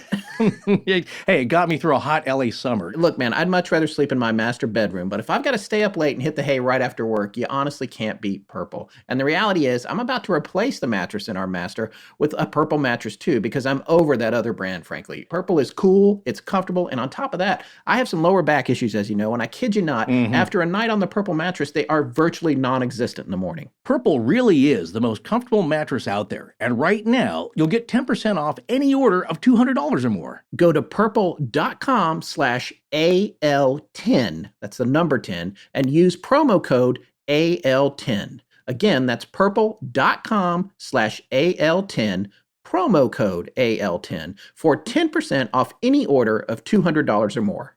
That's purple.com/AL10, promo code AL10. Terms apply. So, in our last episode, we were talking about the website that was all about the Beast of Gévaudan and how it was a great place for a lot of hard-to-find information, and it really fleshed out the narrative, so to speak. Yeah, that website was a lot of fun to poke around in, and it really added value to our coverage, but like we said, it might could have used a little refresh. Well, yeah, I mean, to be fair, it says it was created in 2003 and probably not updated since 2012. But that's my point. It still looks like it was created in 2003, and obviously it was a true passion project for the creator, with so much time and research and love being put into its subject. And I know a lot of us have started something on the web, and then after a while, we left it alone after interest waned. But here's the thing. You never know when people are going to take an interest in it again, like with us knuckleheads. Absolutely, and that's especially true if you have some kind of business or service you're offering on the web. How you come across to your prospective customers is critical to turning that impression into money in your bank account. I mean, let's face it, there's too much competition out there these days for you not to look like you're with the program. But that's where Squarespace can help. And using Squarespace to transfer over all your information into a beautiful website with award-winning, cutting-edge design and world-class engineering is actually not that hard. Certainly not as hard as you're imagining, and a lot more affordable than you realize. Plus, it's actually fun to play around with the elements and get your online presence exactly the way you want it, so your dreams and ideas stand out from the beastly competition. And we're not kidding when we say Squarespace really is one-stop shopping for you as a creator and for your audience or customers. Domains, websites, online stores, marketing tools, e-commerce, analytics, they have it all for you, whether you're just getting started or an established brand. And they offer a portfolio of third-party tools that can be connected to any Squarespace commerce website for more relevant business solutions, efficient workflow, and creative support. So whether you need to refresh your presence or it's finally time to unleash your ideas on the world, head on over to squarespace.com/legends for a free trial, and when you're ready to launch, use the offer code LEGENDS to save 10% off your first purchase of a website or domain. That's squarespace.com/legends. Hi, this is Hannah in Baltimore. When I'm not howling at the moon on Friday the 13th with Mikey, I'm listening to Astonishing Legends. Now let's get back to the show. Circling back to where we are, chronologically in our story, and this is a good segue for that. This goes, again, back to one of our researchers in the Astonishing Research Corps who found this source from October of 1881. And this is 180 years, again, after Cadillac's encounter, but it's 2 years before Marie Caroline Watson Hamlin's book was published. And this is pretty amazing to us. Again, thanks, Rue, for digging this up. This comes from a newspaper called The Christian Union, published by the New York and Brooklyn Publishing Company. And this is volume 24, number 15, October 12th, 1881. The article starts on page 338, which I think is a reference to the volume number because it's only the fourth page of this particular paper. And it's entitled, Was It Nain Rouge? And it has a byline to Oscar Fay Adams. Now, Oscar Fay Adams is an interesting character I hadn't heard of until this. He was a United States editor and author, born in Worcester, Massachusetts, where he was educated in secondary schools and graduated from the New Jersey State Normal School. He taught classes in English and literature, and after 1880 wrote for periodicals. So Adams' story in this paper centers around the town of Dieppe. which I'm not sure I'm saying that right. It's Dieppe, in Normandy, and it's on the coast in nearly the most northern part of France. And the article is long, but it starts out talking about how beautiful the town is before settling in on the life of a man in an area of town called Le Paulet. And the man's name is Edmond Reynaud. He is a man who would cross himself with holy water every morning out of fear of a local malicious sprite known as Le Nain Rouge. So this is literally the exact phrase, Le Nain Rouge, appearing in a folkloric story from Normandy 2 years prior to the publication of Legends of Le Détroit. And it says, quote, he is quite certain that if this precaution of crossing himself with holy water were neglected, Nain Rouge would then have power to play all manner of uncomfortable pranks upon him during the day following, end quote. So the story unfolds to detail how the locals feel that the two worst things to have for luck on a fishing boat are a cat or a priest. And no sooner are they discussing this when a gray kitten appears on the boat. I'm summing this up. Le Nain Rouge, they yell, but because their version of Nain Rouge is a possible shapeshifter, like all of the ones we've discussed actually, they must treat the kitten well out of fear that it was not placed by Nain Rouge on the vessel, but it's Nain Rouge himself. The story was apparently a big deal in town about the cat, because if I'm reading the article correctly, when the vessel put to sea, there were no fish to be found either, and she had to return. Monsieur Reynaud was so upset about Nain Rouge that he told his 16-year-old granddaughter, Sophie, at the time, that he was lucky to have returned alive from the trip. So whatever's going on here, this is a spirited, mischievous, shape-shifting being of some kind, thought by many in the area to bring horrifically bad luck, although the article cites there were plenty of non-believers as well who thought it was all ridiculous. But the overarching point here is that the very phrase Nain Rouge precedes Hamlin's book by 2 years, which is the most cited source of the origin of the legend. So I thought that was fascinating because that's pointing to not just a similar being, paranormal or supernatural being, but the actual identical name, although there's no real description. There's no like Red Dwarf that goes along with it, but the name is Le Nain Rouge, which means Red Dwarf. So very generally in terms is talk of the little people. Yes. And every culture seems to have little people. So whether you call it a dwarf and the various colors that are associated with them, like in Ireland, of course, it's green. So the leprechaun wears green. There are colors that are associated with it, but he seems to be red-faced. Red is his color, but this little person mythos is everywhere. Everybody has them. The Fey folk, the Wee folk, whatever you want to call it, they're everywhere. Well, and that connects back to the lutin or lutines, which is this interesting thing about the Nain Rouge is, in this story, he may be thought of as a lutin, which is a type of hobgoblin, which are amusing house spirits that have common ground with others we've mentioned on the show from other parts of Europe. So Wikipedia categorizes all the following on this list: brownies, elves, fairies, gnomes, goblins, hobgoblins, imps, leprechauns, pixies, pucks, and sprites. These are some fun lists we're going to do tonight. There's also a poem. Listen to this. This is from a poem. This is from Wikipedia right here. A French fairy tale, Le Prince Lutin, written in 1697 by Marie Caroline Watson, has a description of the, quote, air, water, and terrestrial lutin, end quote. Quote, you are invisible when you like it. You cross in one moment the vast space of the universe. You rise without having wings. You go through the ground without dying. You penetrate the abysses of the sea without drowning. You enter everywhere, though the windows and the doors are closed. And when you decide to, you can let yourself be seen in your natural form. In the story, there's a red hat with 2 feathers that makes the lutin invisible.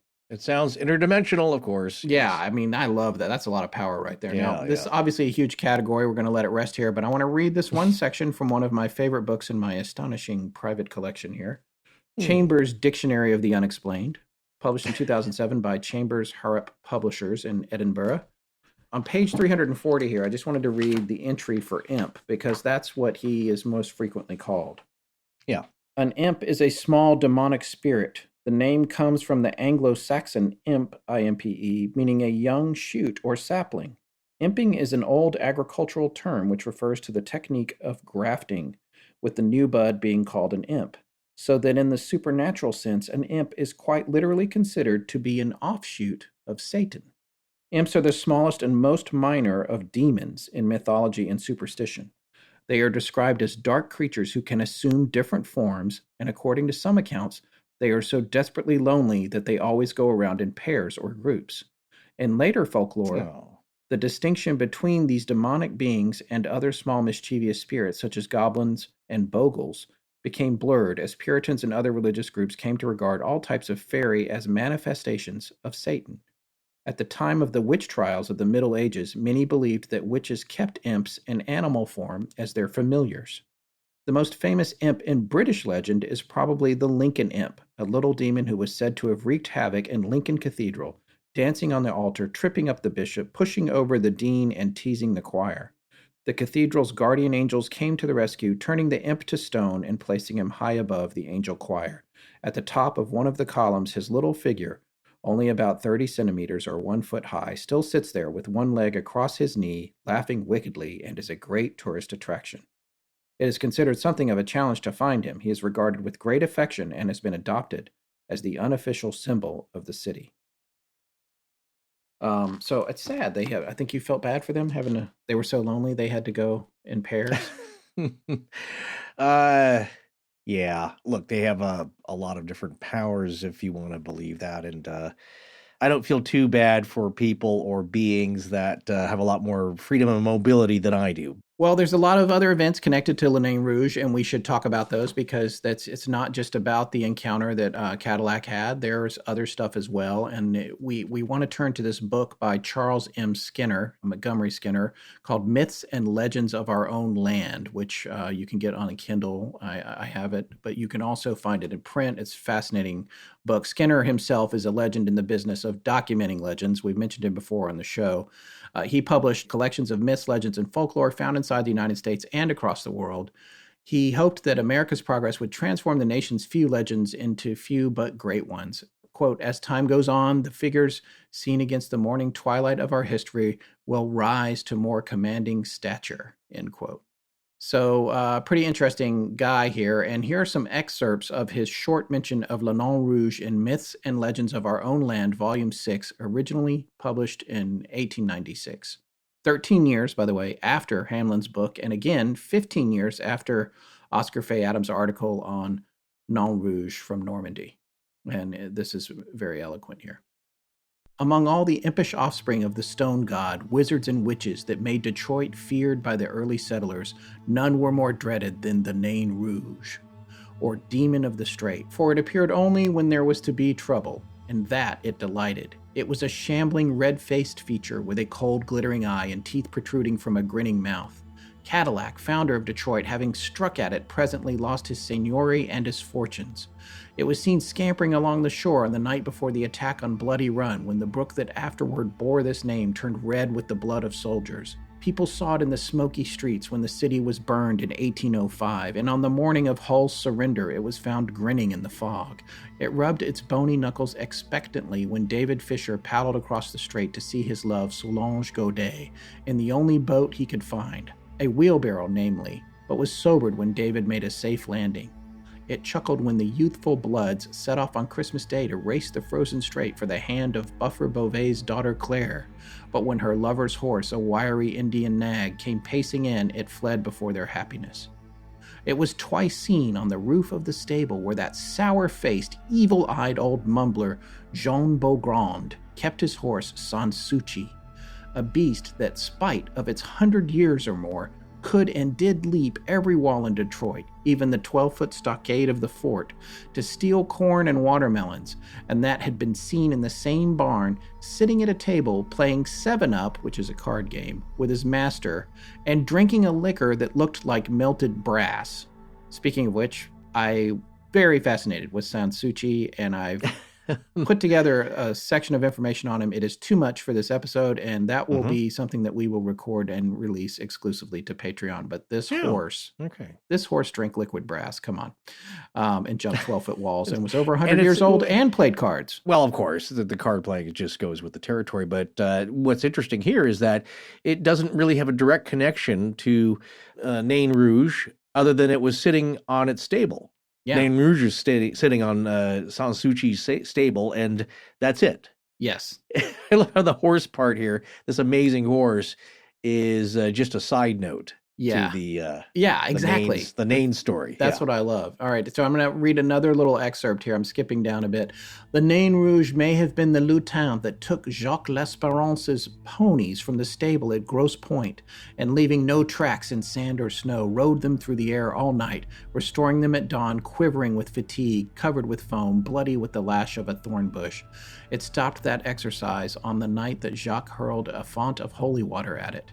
But to keep it away, the people of Grosse Pointe still mark their houses with the sign of a cross. I wonder if you go to Grosse Pointe now, if that's a tradition that continues.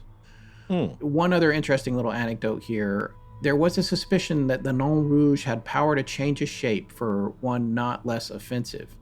The brothers Tremblay had no luck in fishing through the straits and lakes until one of them agreed to share his catch with St. Patrick. The saints have to be sold at the church door for the benefit of the poor and for buying masses to relieve souls in purgatory. His brother doubted if the benefit would last and feared that they might be lured into the water and turned into fish, for had not St. Patrick eaten pork chops on a Friday after dipping them into holy water and turned them into trout? But his good brother kept on and prospered, and the bad one kept on grumbling.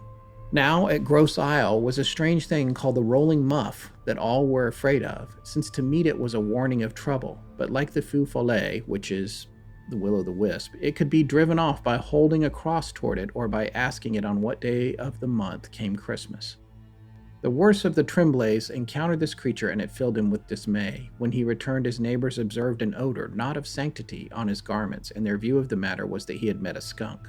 The graceless man felt convinced, however, that he had received a devil's baptism from the Nain Rouge, and St. Patrick had no stauncher allies than both the Tremblays after that. Oh. This is pretty fascinating. I feel like there's a lot of stories that are connected here. Some of them, but one of the interesting things about the brothers Tremblay is that they're being ordered to be more pious, to share the fish with the poor. And that comes down again to the idea of what Le Nain Rouge represents.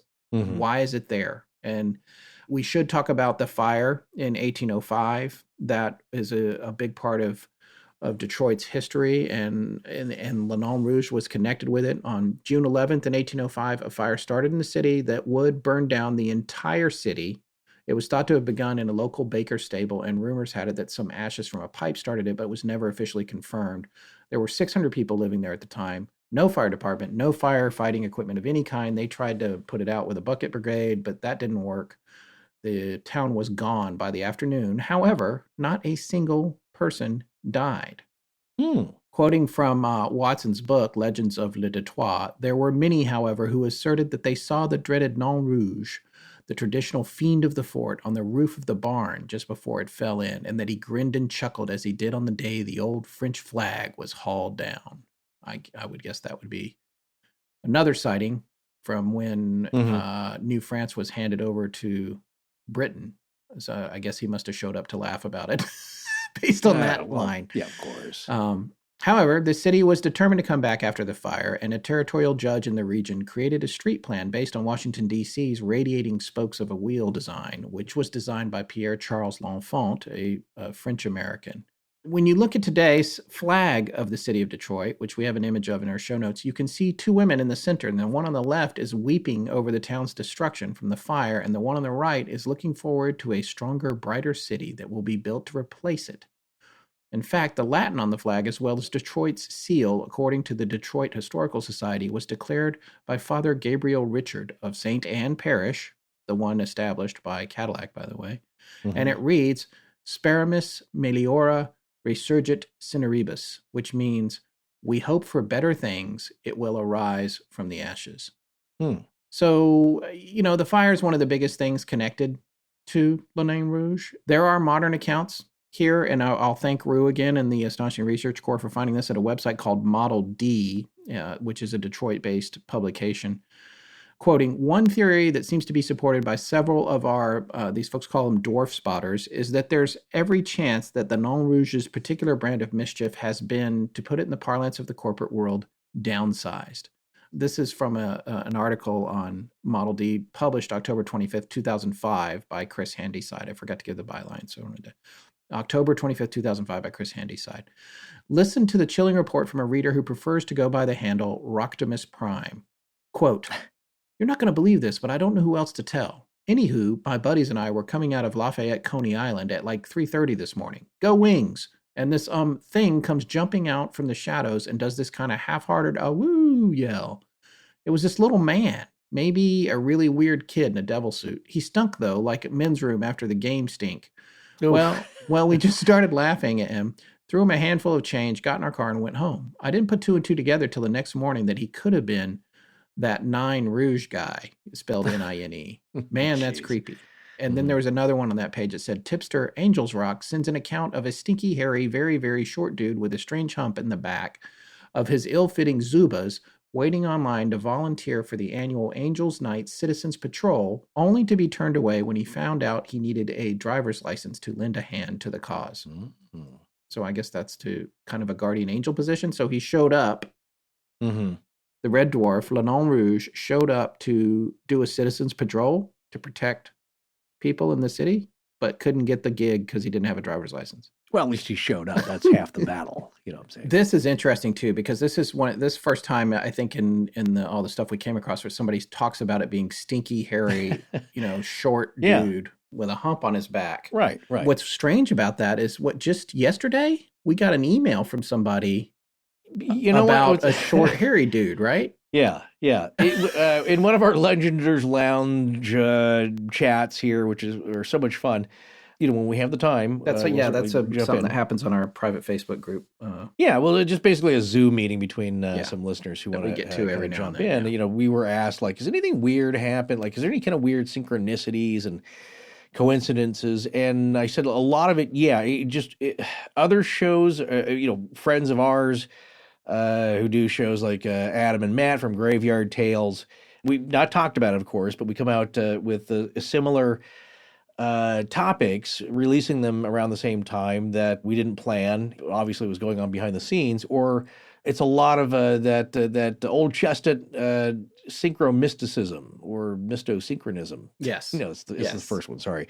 Somebody will mention something, it's like, well, we just covered that. In this case, we got a letter, a really cool email from a great listener who just started listening, but it came in a day ago, and it's related in a strange way to what we're talking about now. Okay, so before I read this, just have it in your mind that when we talk about different phenomena, we hear so many different stories about things that are similar, and then I've come to believe, is it the same thing, but in a different form that people are seeing? Does it have to be the piercing eyes that did not burn but chilled, the red gaze of the eyes and the reddish face and all the other things that go with that? Or is it a very similar or maybe the same thing that has shifted its shape a little per the person experiencing it? The experience adapts itself to the person viewing it or is receiving it. So keep that in mind here when I read this story. Now, here we go. This is from a listener named Bucky, and it starts off, "Hello, huge fan. My name is Bucky, and I'm from a place between Toronto and North Bay, Ontario, Canada. I've just recently got into listening to your podcast and am addicted." We love that part, yes. "Throughout some of them, you guys reference, quote unquote, little people. And that always gets my attention when I hear it. The reasoning is, I have personally had an interaction with one when I was a young boy while out night fishing with my father. To clarify, I am a First Nations man." And I love this part here in parentheses. It's part of one of my favorite here. "Native/indigenous/ whatever works for people." Yes. It's like, just take your pick. Whatever. I'm a First Nations man. Yes. So that's his own declaration for all those folks who have emailed us in the past in defense of whatever nomenclature we choose, which is never the right thing for some people. He doesn't care. On their behalf. Yeah. That's what he's saying. He said, whatever, just whatever you want to label me, fine. Yeah. But here's my story. As a First Nations man, he had heard stories of such things growing up as they are part of our culture. Anyways, back to my story. While out fishing in the night with my father for walleye, in parentheses here, which was fruitless, Uh, but walleye are delicious, by the way. Good eating fish there. We started to walk the trail back out toward our vehicle. I fell behind as I was slow in carrying all the gear. It was a full moon night, and it was especially quiet that night. Anyways, as we were walking, my father was about 30 feet ahead of me when movement caught my eye from under a pine tree just off the foot trail leading down to the river. Being curious and without a flashlight, I decided to try and see what it was, thinking it was either a bear or something of the sort. I didn't say a word or let my father know. As I approached, I noticed I could make out the outline of what seemed to be a small man covered in what looked like hair.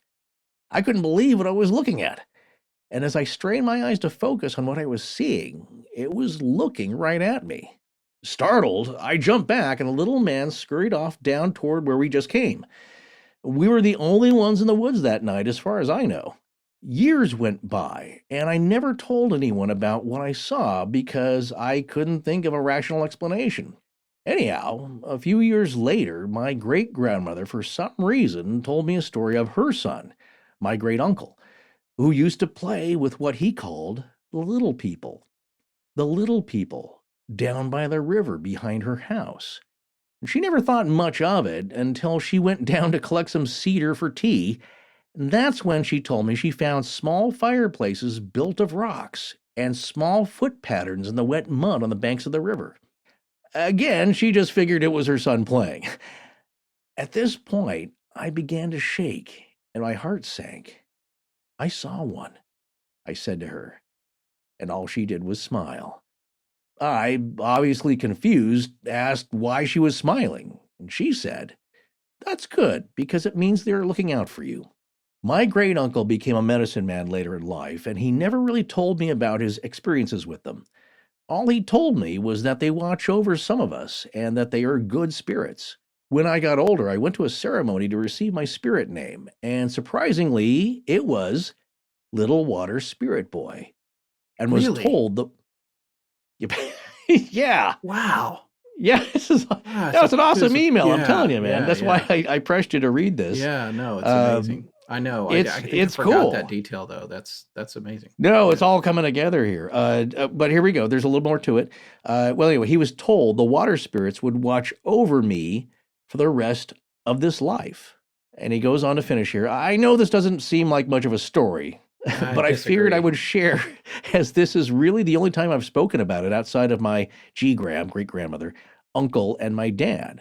Thank you for your time. If you get this email, I know you two are busy. Keep up the great work. So, Bucky, first thing I want to say, Bucky, is that we're honored that you would send that to us. That's really cool, especially a story that you haven't shared with many people. I hope you're okay with us sharing it with several 100,000, but we're still, as of this recording, we're waiting for permission to come back. Right.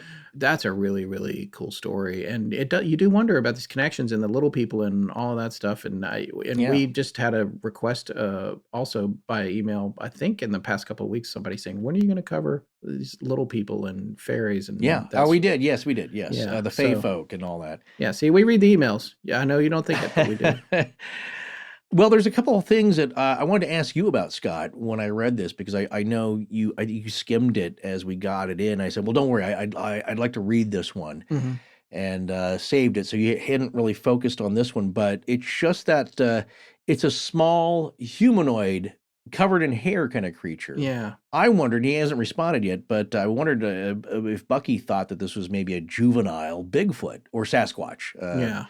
Or what this thing was. And like I said, it's a little person, a little humanoid, a homunculus covered in hair. But is that also a Non-Rouge, a Nain Rouge? And here's the other thing that's interesting. Well, there's many things that are interesting about this email, but one that resonated with me is that the First Nations viewpoint on this, and that, no, these are good spirits. Yes. Just treat them right. Be respectful. They might play a harmless prank on you, like a coworker might, or one of your friends to get a laugh. That's where their sense of humor lies.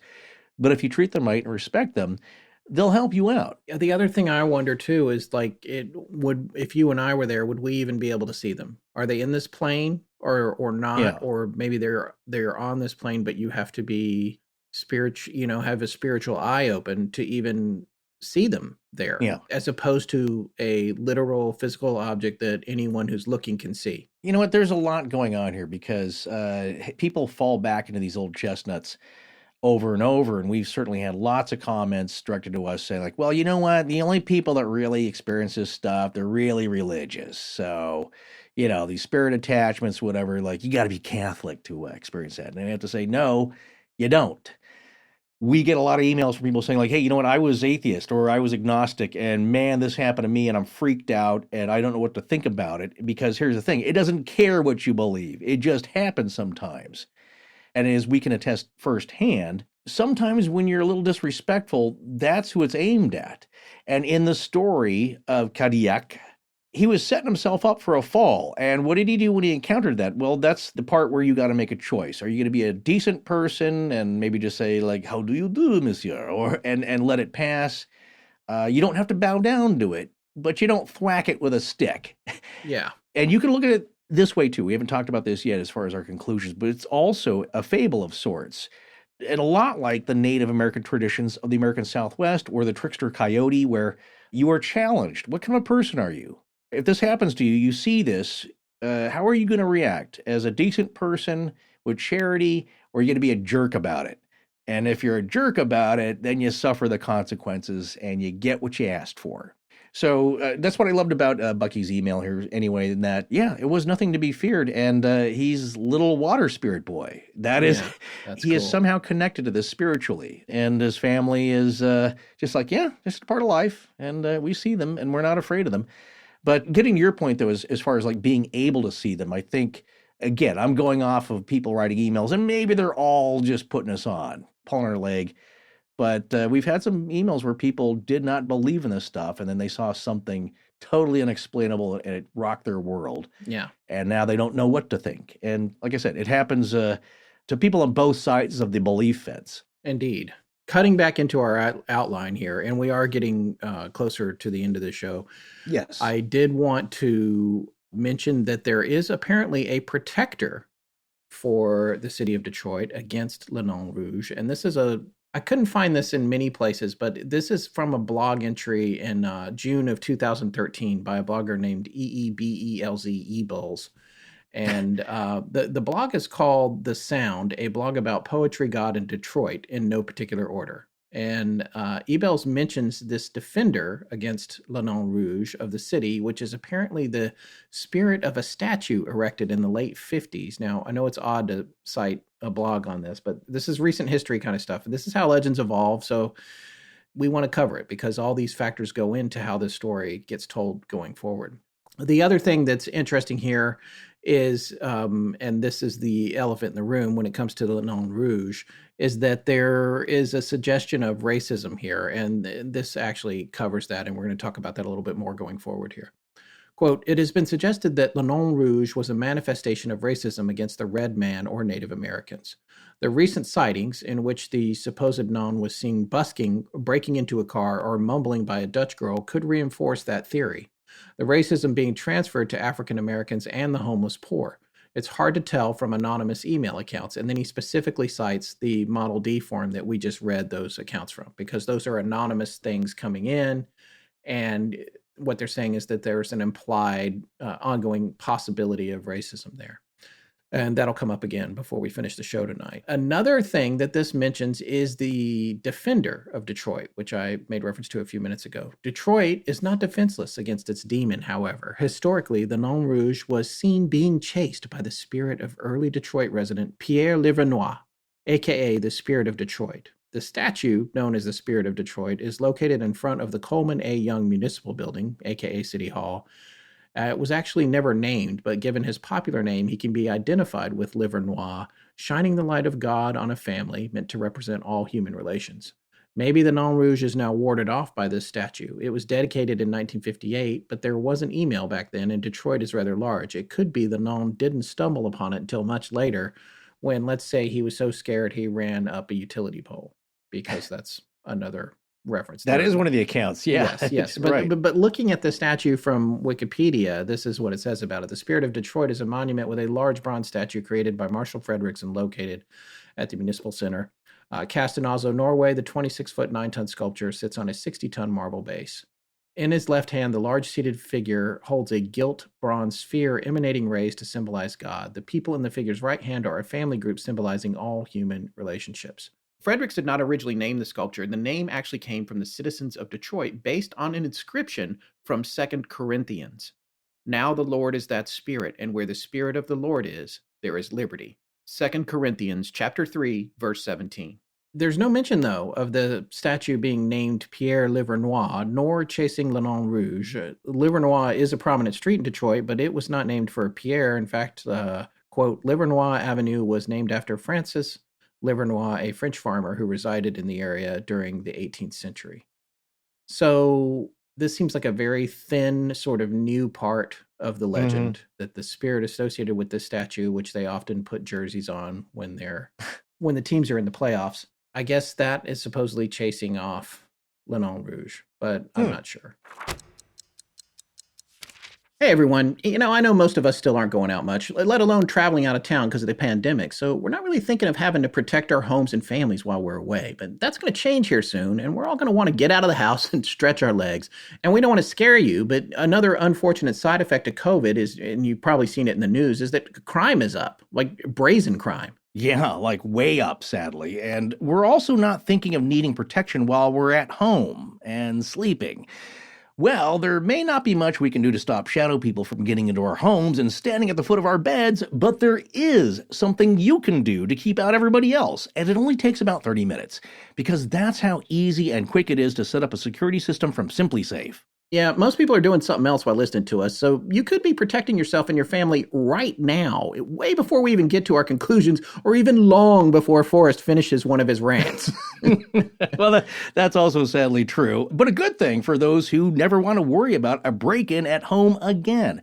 But honestly, look, ever since I installed my SimpliSafe system myself, which was actually kind of fun, I've never worried about leaving my place for any period of time or being dead asleep in my place for any period of time, because I know SimpliSafe has my back and will send first responders immediately, no matter the emergency. Once you order from simplisafe.com/AL, your customizable system will get to your house in about a week, which means by this time next week, you and your whole family can go to bed knowing your home is being guarded.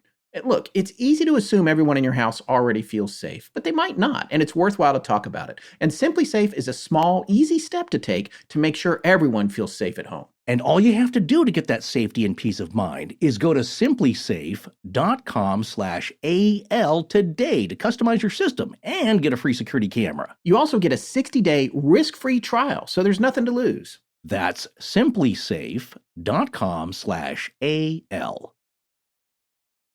I'm not sure, but I think the Great Courses Plus may be our longest running sponsor on the show. Yeah, I'm not sure either, but I think that's right. Yeah, well, what I am sure about, though, is that it's been one of the most valuable, fascinating, and life-improving offerings we've ever been honored to present. I can't begin to say how much I've learned over the years on everything I'm interested in, like science and history, food and travel, hobbies I like, mysteries and magic, true crime, and even some life hacks along the way. Whew, man, for a second there, I thought you were going to begin to say how much you've learned, and we'd have been here all night. Well, that is true. But you know what? I agree 1,000%. The Great Courses Plus has been so worthwhile for us and such a great fit for what we cover here on the show. Except those lectures over there are the real experts. And that kind of hints at one of our points. Sure, especially for the last year, we've all been binging so much streaming. Yeah. But I got to admit, most of that's been like junk food. Well, the Great Courses Plus is like real nourishment for your mind and your body. Nice. I like that analogy. And you're right. As the saying goes, knowledge is its own reward. But adding to that, I say learning can also be fun and exciting. So speaking of which course did you dive into? The History and Archaeology of the Bible. Oh, cool. In the beginning that's the first lecture in the series. Oh, yes, of course. The world of Genesis, and some great takeaways, even at the beginning, is that you have to realize that the book of Genesis is the product of several oral traditions. For example, it co-opts Mesopotamian mythology, like the Babylonian creation epic has the god Marduk creating the world in 7 days, whereas Genesis says it was solely Elohim.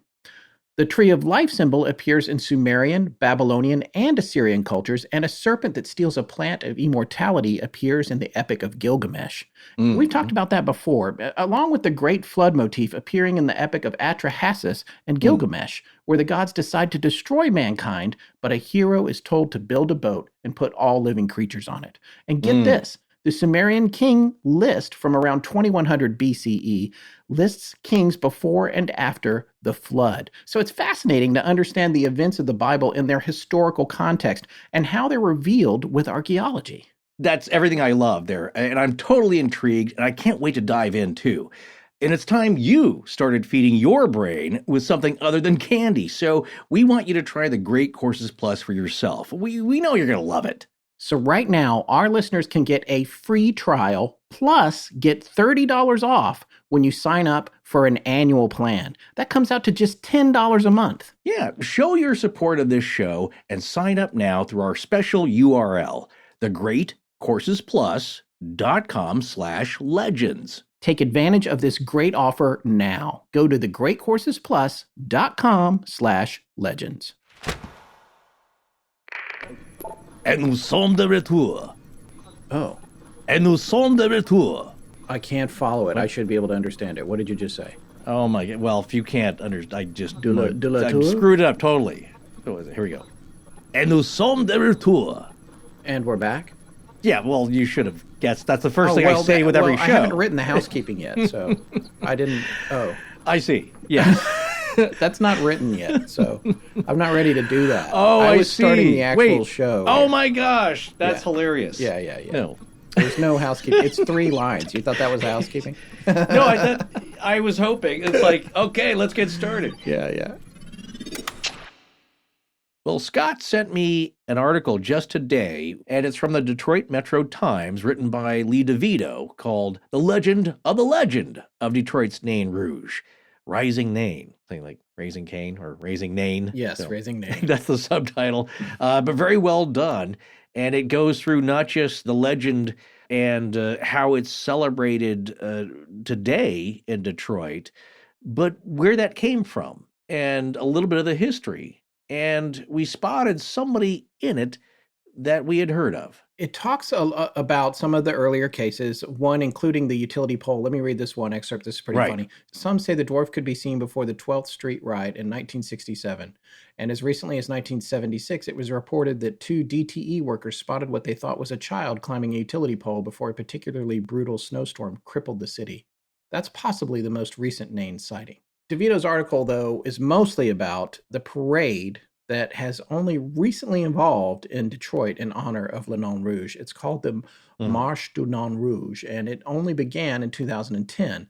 The parade was started by a couple of Wayne State University law school students, Francis Grunow and Joe Ull. But those guys and the lore surrounding the parade will have you believe it's 300 years old, but it's not. And apparently they saw how Mardi Gras helped New Orleans heal from Katrina in 2005, and that at least partially inspired their idea to create the parade for the demon of the Strait.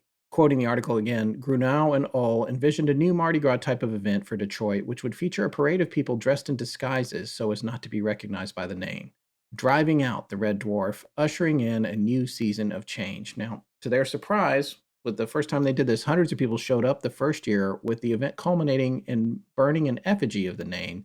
The next year, even more people showed up. In 2015, it was reported some 5,000 people attended the parade. So we get down to this point in the article, and there's a whole section to it devoted to a gentleman who had shown up in a trench coat, or at least that's what the article said, holding signs about protecting the Nain, because the parade is very much about driving the Nain out of town and the effigy and a sort of a violence and hatred towards it. And this guy's there with other people supporting him that say in their signs, it says, "Be nice to Nain, stop Nain shame, know your Nain." He's got another one, support your local creatures, don't dread the red, Nain is nice. So I was support like, the short. Was support that the short? Yeah, I think that was it. Something like and that. I just I was like, whoa, who is this paranormal punk? I was like, this is the coolest thing ever. And I was reading more and more about it.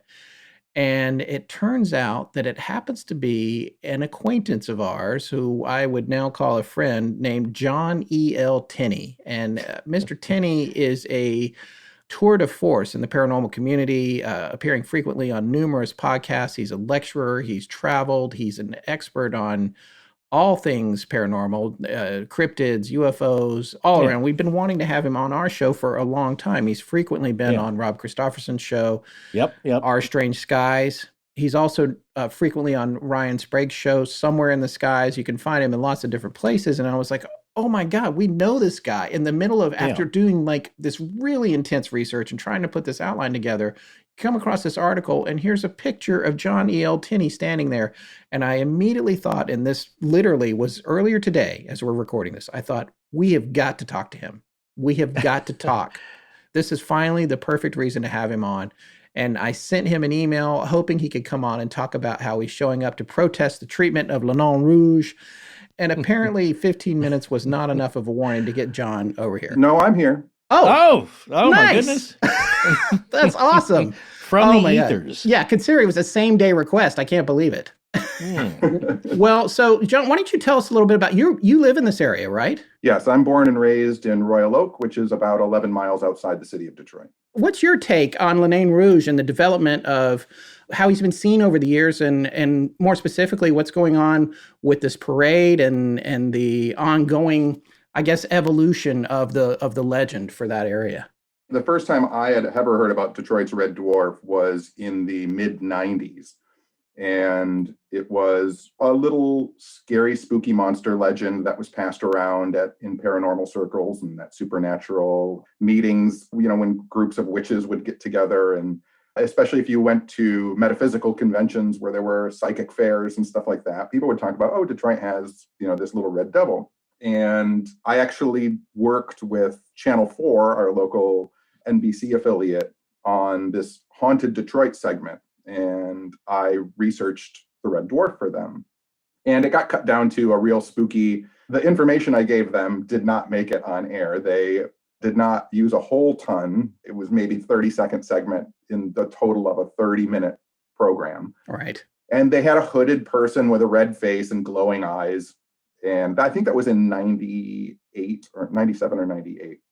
And my research had always been, so this is a First Nations people, Indigenous nation legend that is being retold through a European lens, which is where we get the Hamlin story, which is what most everybody is basing their Nain Rouge, even the name is French, what they're basing their information on. And I didn't find that to be correct.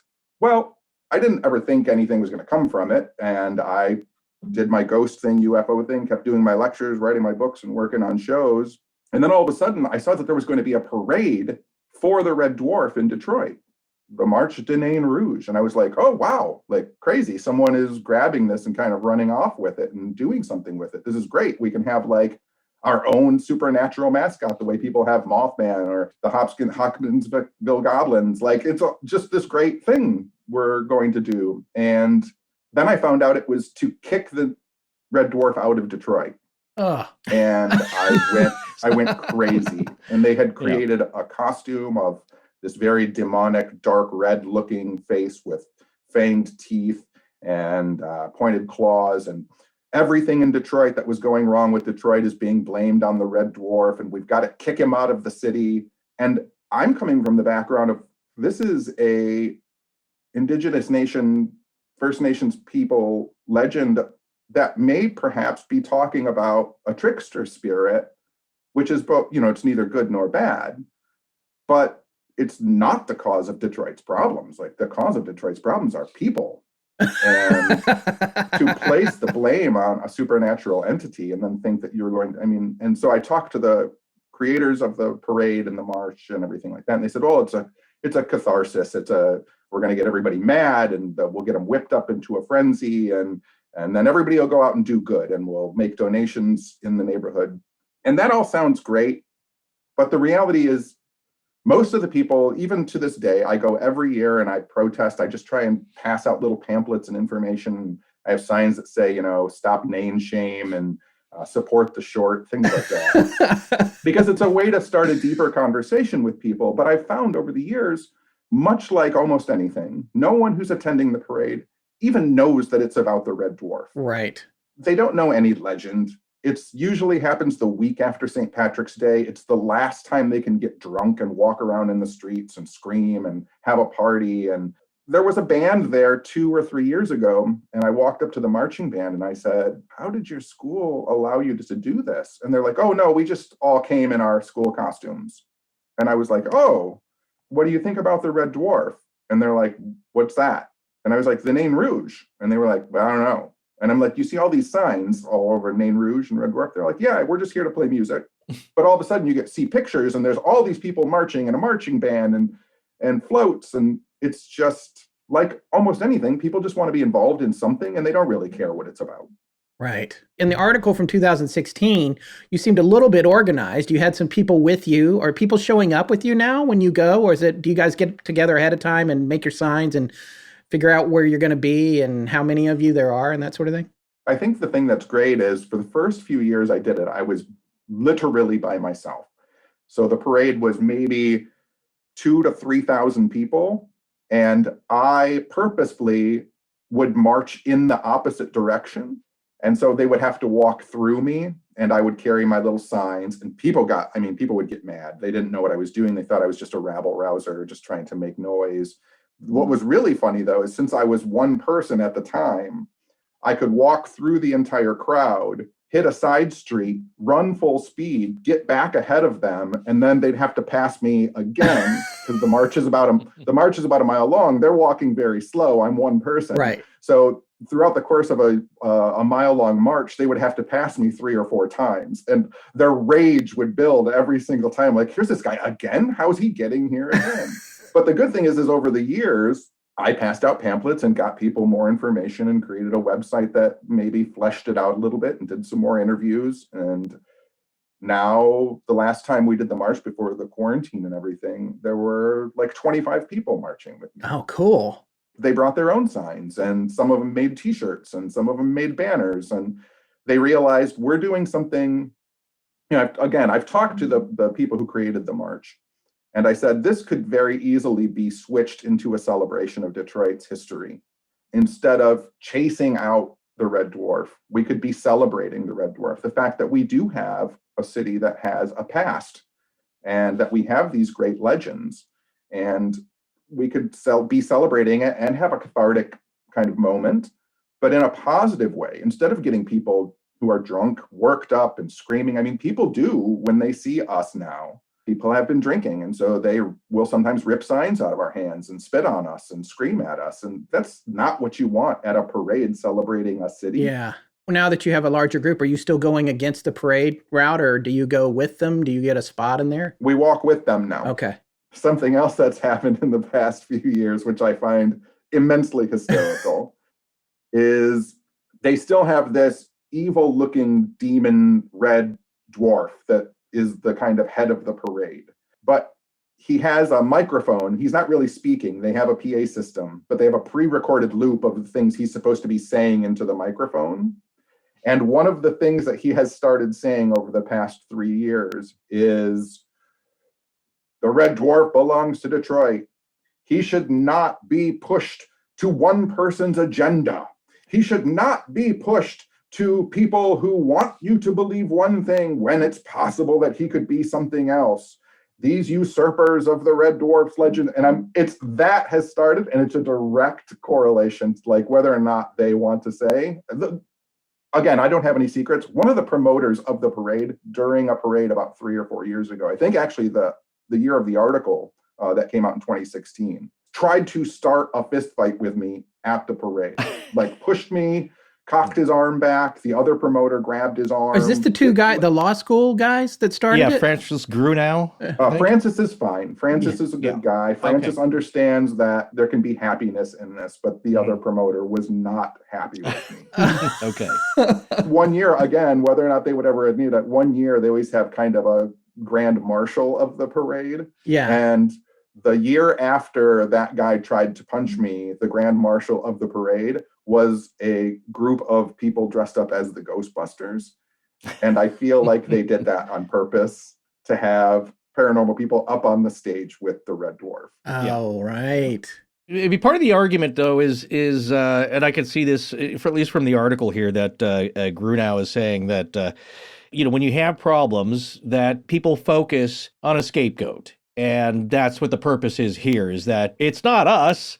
We've been cursed somehow through no fault of our own. And that's where we can direct our anger. That's what he's saying is the purpose to this. But your point would be, let's not focus anger. Let's have a symbol where we can kind of gather around it and discuss the problems that we have and talk about solutions and fellowship and all the positive things, not just to get drunk and vent hatred. Am I got that right? Yeah, absolutely. And this conversation can get uncomfortable because one of the things that I do point out to people, I have a cute little Red Devil character that I use to kind of get people into the conversation. And I have these signs that are kind of silly, support the short. And that is to start a larger conversation, because to break the parade and the march and the legend down into a place where you can get uncomfortable. The Marche de Nain Rouge is ridding the city of Detroit of a little red man who causes all of the problems. And that legend is also tied to Cadillac. It's tied to the French who settled Detroit. And it is all wrapped around the same time period as the time that we started destroying the burial mounds from the First Nations people who lived here. And if you read Hamlin's original stories, you can see very clearly that she might be talking about First Nations people. Right. And so now, 100 and 200 years later, when we talk about the Red Devil that's causing problems in the city of Detroit, what did that really mean back then? Absolutely. And what are you, by not having the conversation, what are you continuing to have go on in the city of Detroit? Well, and I'm glad you brought that up. The other thing that's interesting to me about it on the supernatural level, even if you disconnected it from the possibility of being, of the racist undertones that it has, there's also one of the ideas anyway, is that the Nain Rouge, it was a messenger. It wasn't a cause. It was telling you, like any prophecy or oracle, it's saying, hey, if you, even in Hamlin's story, if you don't change your ways, don't get it straight, things are going to get sideways, you're going to have nothing. And this will still be a great town someday, but it won't have anything to do with you. That sort of thing. Like when I see them vilifying this character, it would be like vilifying the Mothman because the Silver Bridge collapsed. Yeah, absolutely. I have always understood, even back in the 90s, that the Red Dwarf, whether it was an evil, impish, demon-looking creature or a representation of a First Nations god, that it was a harbinger, that it was just warning you. It was saying, listen, things can be better, but something bad is going to happen. All of the legends that are told now are the Nain Rouge showing up before something bad happens. And then they attribute the bad thing to the Nain Rouge showing up. When in reality, no, I'm just here to show you something bad is going to happen. Now you have to take responsibility and do something about it. I'm not causing it, you are, but I'm here to warn you that you can change that. And I think that's even today where, the parade and the local legends about it should be leaning more, that we have this warning sign for our own, foibles and foils. When we talk about these angles here, there are so many connections then to Mothman and what it means for the people of West Virginia and across the river. And, of course, going back to Chief Cornstalks and a curse that supposedly happened and the cause of all our problems and disrespect of native cultures and beliefs by European interlopers. So now we have all these same themes and tropes going on, but on a metaphysical level, then, do you think that there's any kind of, perhaps, if this creature does exist, if the Mothman does exist, if Non-Rouge in some form exists, even as a forest spirit or a woodland spirit, could it be possibly a tulpa creation based around the same problems that afflict any area where you have native peoples trying to get along and they have their own, because some people believe the little people are trickster spirits, but they're good. If you play nice with them, they can help you. They might play a fun prank, but they're generally there to protect you and help you out. But if you just come in with a lot of disrespect, then that turns the tide and you end up with a monster who may or may not be causing these things or just telling you about them. Yeah, absolutely. And, the way that I think about paranormal, supernatural phenomenon, mythological phenomenon, we call it Mothman or the Nain Rouge or whatever. But I mean, is there just a spirit of warning that manifests itself differently to different people at different times? When you take something like the trickster spirit of Nanabozo or Glooscap, some of the First Nations, they don't look like anything. Like, yes, we do have a pictogram of Nanabozo that looks like a little red rabbit, but he's also been a bird and a fox and a coyote. It can take any form. And so when we say, that there's even a division between Mothman and the Nain Rouge or anything like that, like it could just possibly be the same kind of overarching spirit that's here to protect us and warn us. And then when you don't take the advice of nature, that's when things go wrong. Nature is literally telling you, don't do this thing. And then you do that thing, and it was right, and you should have paid attention to us. Yeah, and I wanted to ask you about Nanabozo, or I was glad you said, I'm not sure how to pronounce it, but it's you mentioned that in the article, in the interview with DeVito, and I think it seemed like it was pretty enlightening to him, and probably to a lot of folks, is that was a pre-existing mythology or folklore connected to Algonquins and the Ojibwe and other tribes in the area. Do you think that there is a connection there between Le Nain Rouge, the idea of it? This is the thing I can't figure out. Hamlin wrote her book 180 years later.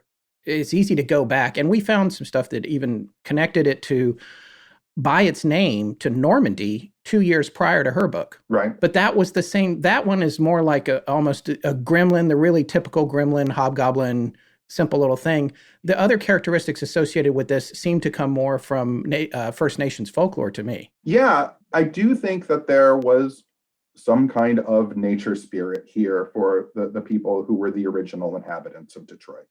And if you read, we don't have a lot of writings by Hamlin. This is, just a problematic thing, but she died at 35. She was very young.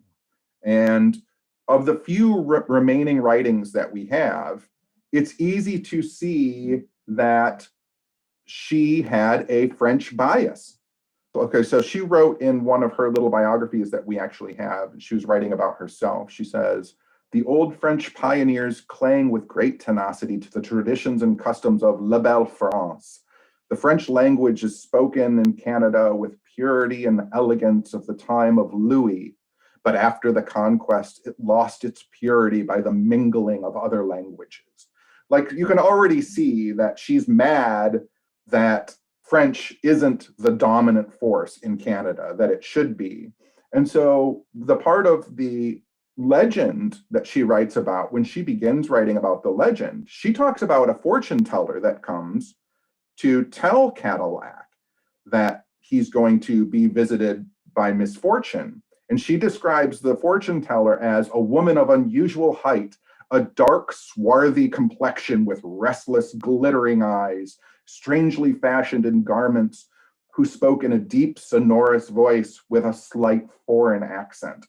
And people have said, well, like, how do you know? She could be talking about a French person. But at the time, you have to remember that the French missionaries had been teaching French to the First Nations people for about 50 years at that point.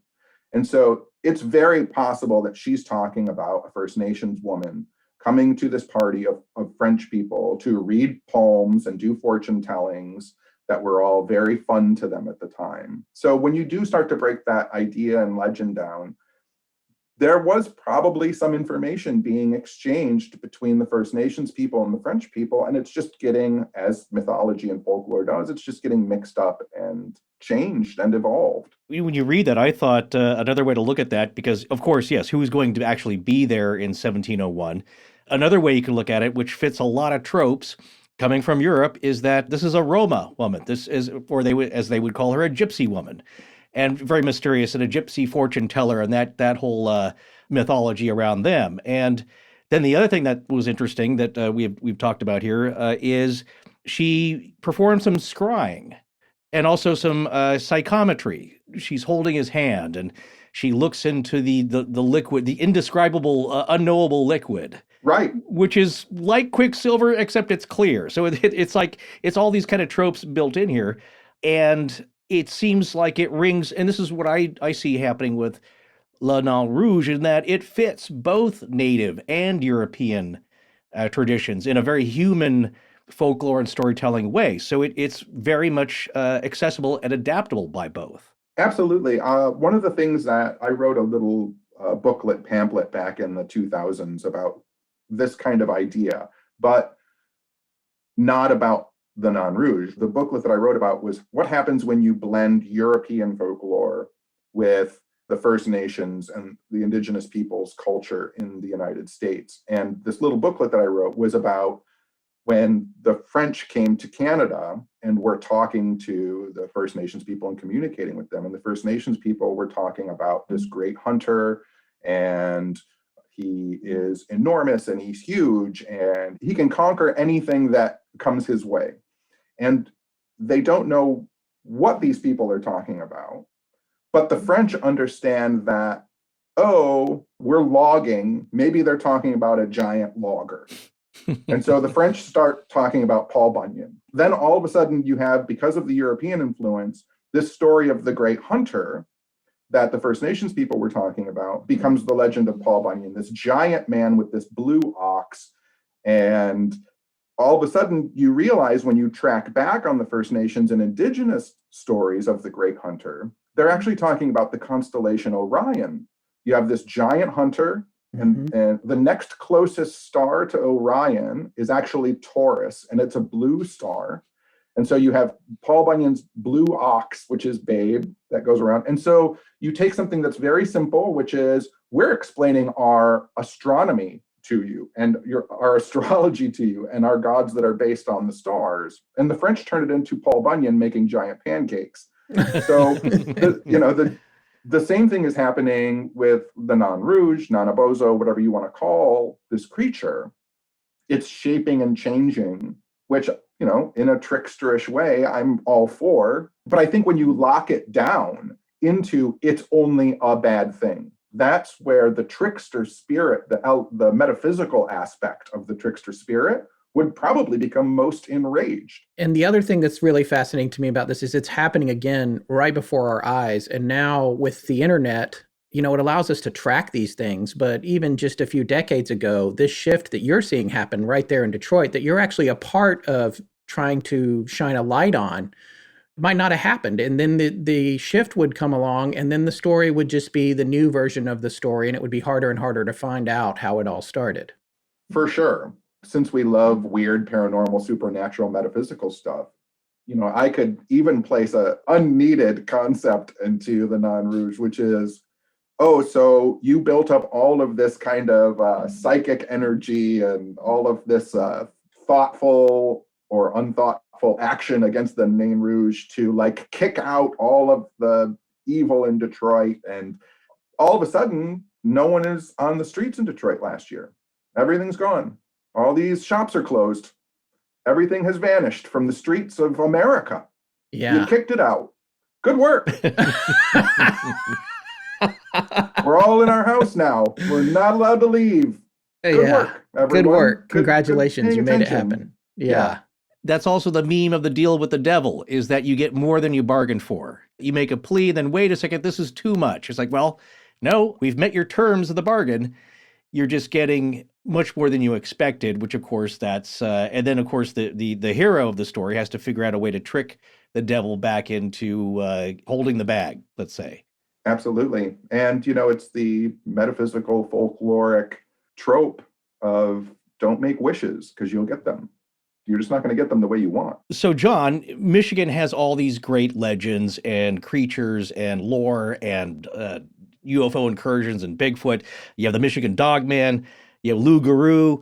Not even speaking of Nain Rouge. Why is Michigan so effing weird? I have tried to figure this out for 30 years. I don't have a good answer for it. I do tell people Michigan's a great place to live if you're a weirdo because we have so much strange stuff. And I have recently come to this idea. So in the UP of Michigan, scientists found one of the largest living organisms under the UP in Michigan, under the Upper Peninsula. And it's a giant mushroom underneath the state of Michigan. And they've found core samples not only of the same mushroom in the UP, but in the lower peninsula of Michigan, showing that this thing is under one of the Great Lakes. It's so deep and so big that it's under the state. And so I have recently come to this strange John-only idea. I don't know if it's true or not, but I think that everyone in the state of Michigan is microdosed. I think that we are living on top of a giant mushroom and we've been eating from it and drinking its water our whole lives. And perhaps our spiritual awareness and metaphysical awareness centers of our brains are open a little bit more than everyone else's. Oh, wow. That's a I'll big buy mushroom. that. Yeah, it is. I remember learning that the aspen groves were a single organism and they were thought to be one of the larger ones, but this would upstage that by a long way. That's crazy. Mycelium neural network of some kind. And of course, now I'm thinking of the X-Files, where it makes you see an altered reality as it slowly digests you. Right, exactly. Maybe that's what's going on in Michigan. Or maybe, there's always legends about the supernatural and metaphysical qualities of water. Mm-hmm. And we're a state surrounded by it. Yeah, indeed. Yeah. I mean, you've been all over the country and different parts of the world as well. Is Michigan any stranger as a hot spot, or would you even consider it a hot spot, or how's it compared to other places? No, one of the things that I often talk about in my lectures when people ask me, what's the most haunted place? What's the weirdest place? What's the place with the most UFO sightings? The only solid answer you can ever give, I think, anyone, is Earth. Yeah. Wherever there is Earth and wherever there are people, in some places, even when there's not people, strange stuff is happening. Yeah. I always want to know, what are the things we're not seeing and experiencing? If a UFO lands in the woods and no one's around to see it. Exactly. Did it ever land? Yeah, they'll be missing.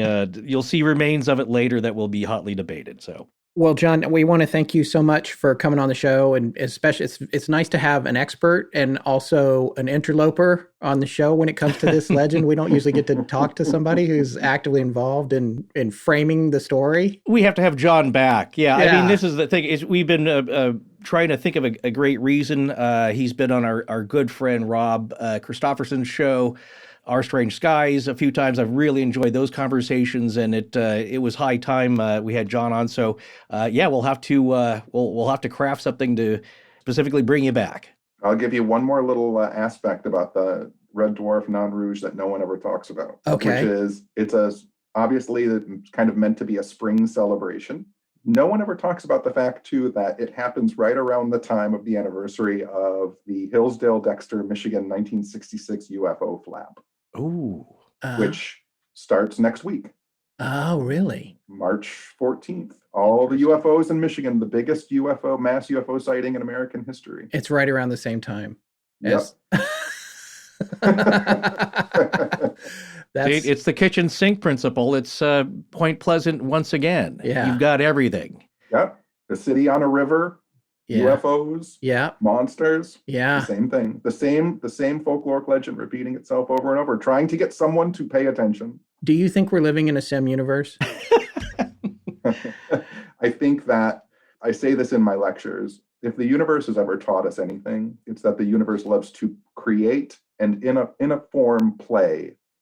And what it wants us to do is it wants us to create and it wants us to play.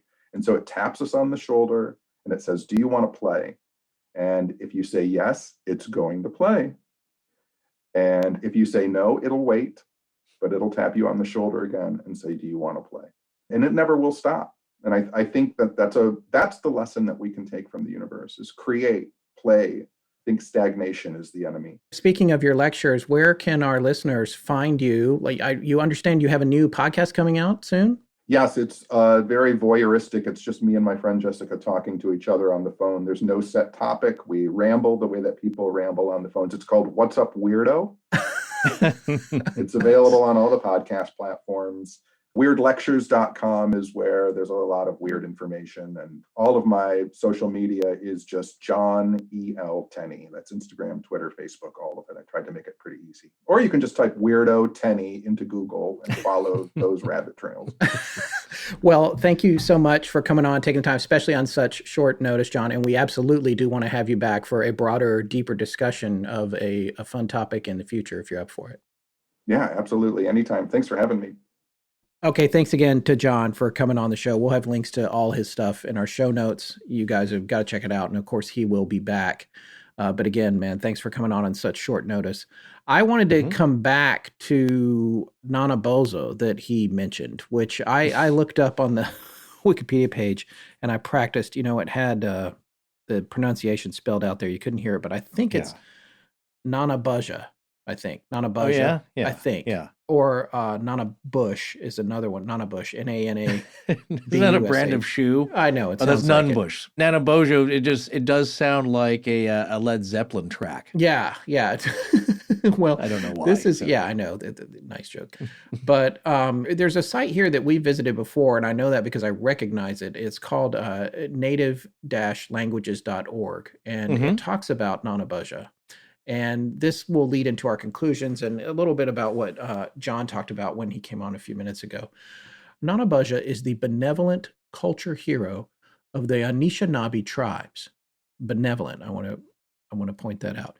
His name is spelled so many different ways, partially because the Anishinaabe languages were originally unwritten, so English speakers just spelled the name however it sounded to them at the time, and partially because the Ojibwe, Algonquin, Potawatomi, and Menominee languages are spoken across a huge geographical range in both Canada and the U.S., and the name sounds different in the different languages and dialects they speak.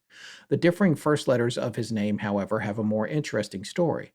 Nana Baja's grandmother, who named him, used the particle in to begin his name, which means my.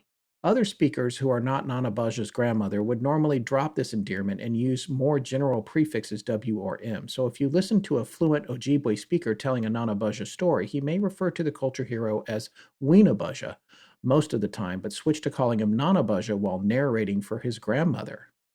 Interesting. Stories about Nana Baja vary considerably from community to community. Nana Baja is usually said to be the son of either the west wind or the sun. And since his mother died when he was a baby, Nana Baja was raised by his grandmother, Nokomis. In some tribal traditions, Nana Baja is an only child, but in others he has a twin brother or is the eldest of 4 brothers. The most important of Nana Baja's brother figures is Chibiabos, or Makwayo. Nana Baja's inseparable companion, often portrayed as a wolf, variously said to be his twin brother, younger brother, or adopted brother. Nana Baja is associated with rabbits and is sometimes referred to as the Great Hare, Mizabuz, although he is rarely depicted as taking the physical form of a rabbit. Nana Baja is a trickster figure and can be a bit of a rascal, but unlike trickster figures in some tribes, he does not model immoral and seriously inappropriate behavior. Nana Baja is a virtuous hero and a dedicated friend and teacher of humanity.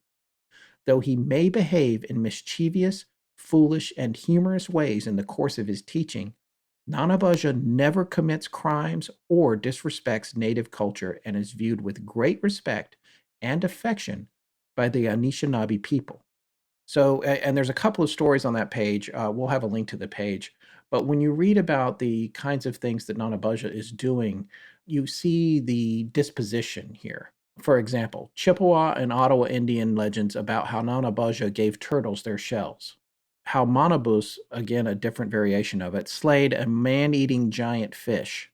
So what you're seeing here is something that's protecting people and being benevolent towards them, which I think is really interesting. So coming back to what Johnny L. Tinney said, which I think is absolutely right, is like if Nain Rouge is connected to Nana Baja or Nana Bush, then he is to be revered, respected, and loved, not vilified, because he's the one putting things right. In that article that we mentioned before by Lee DeVito, I really like the article.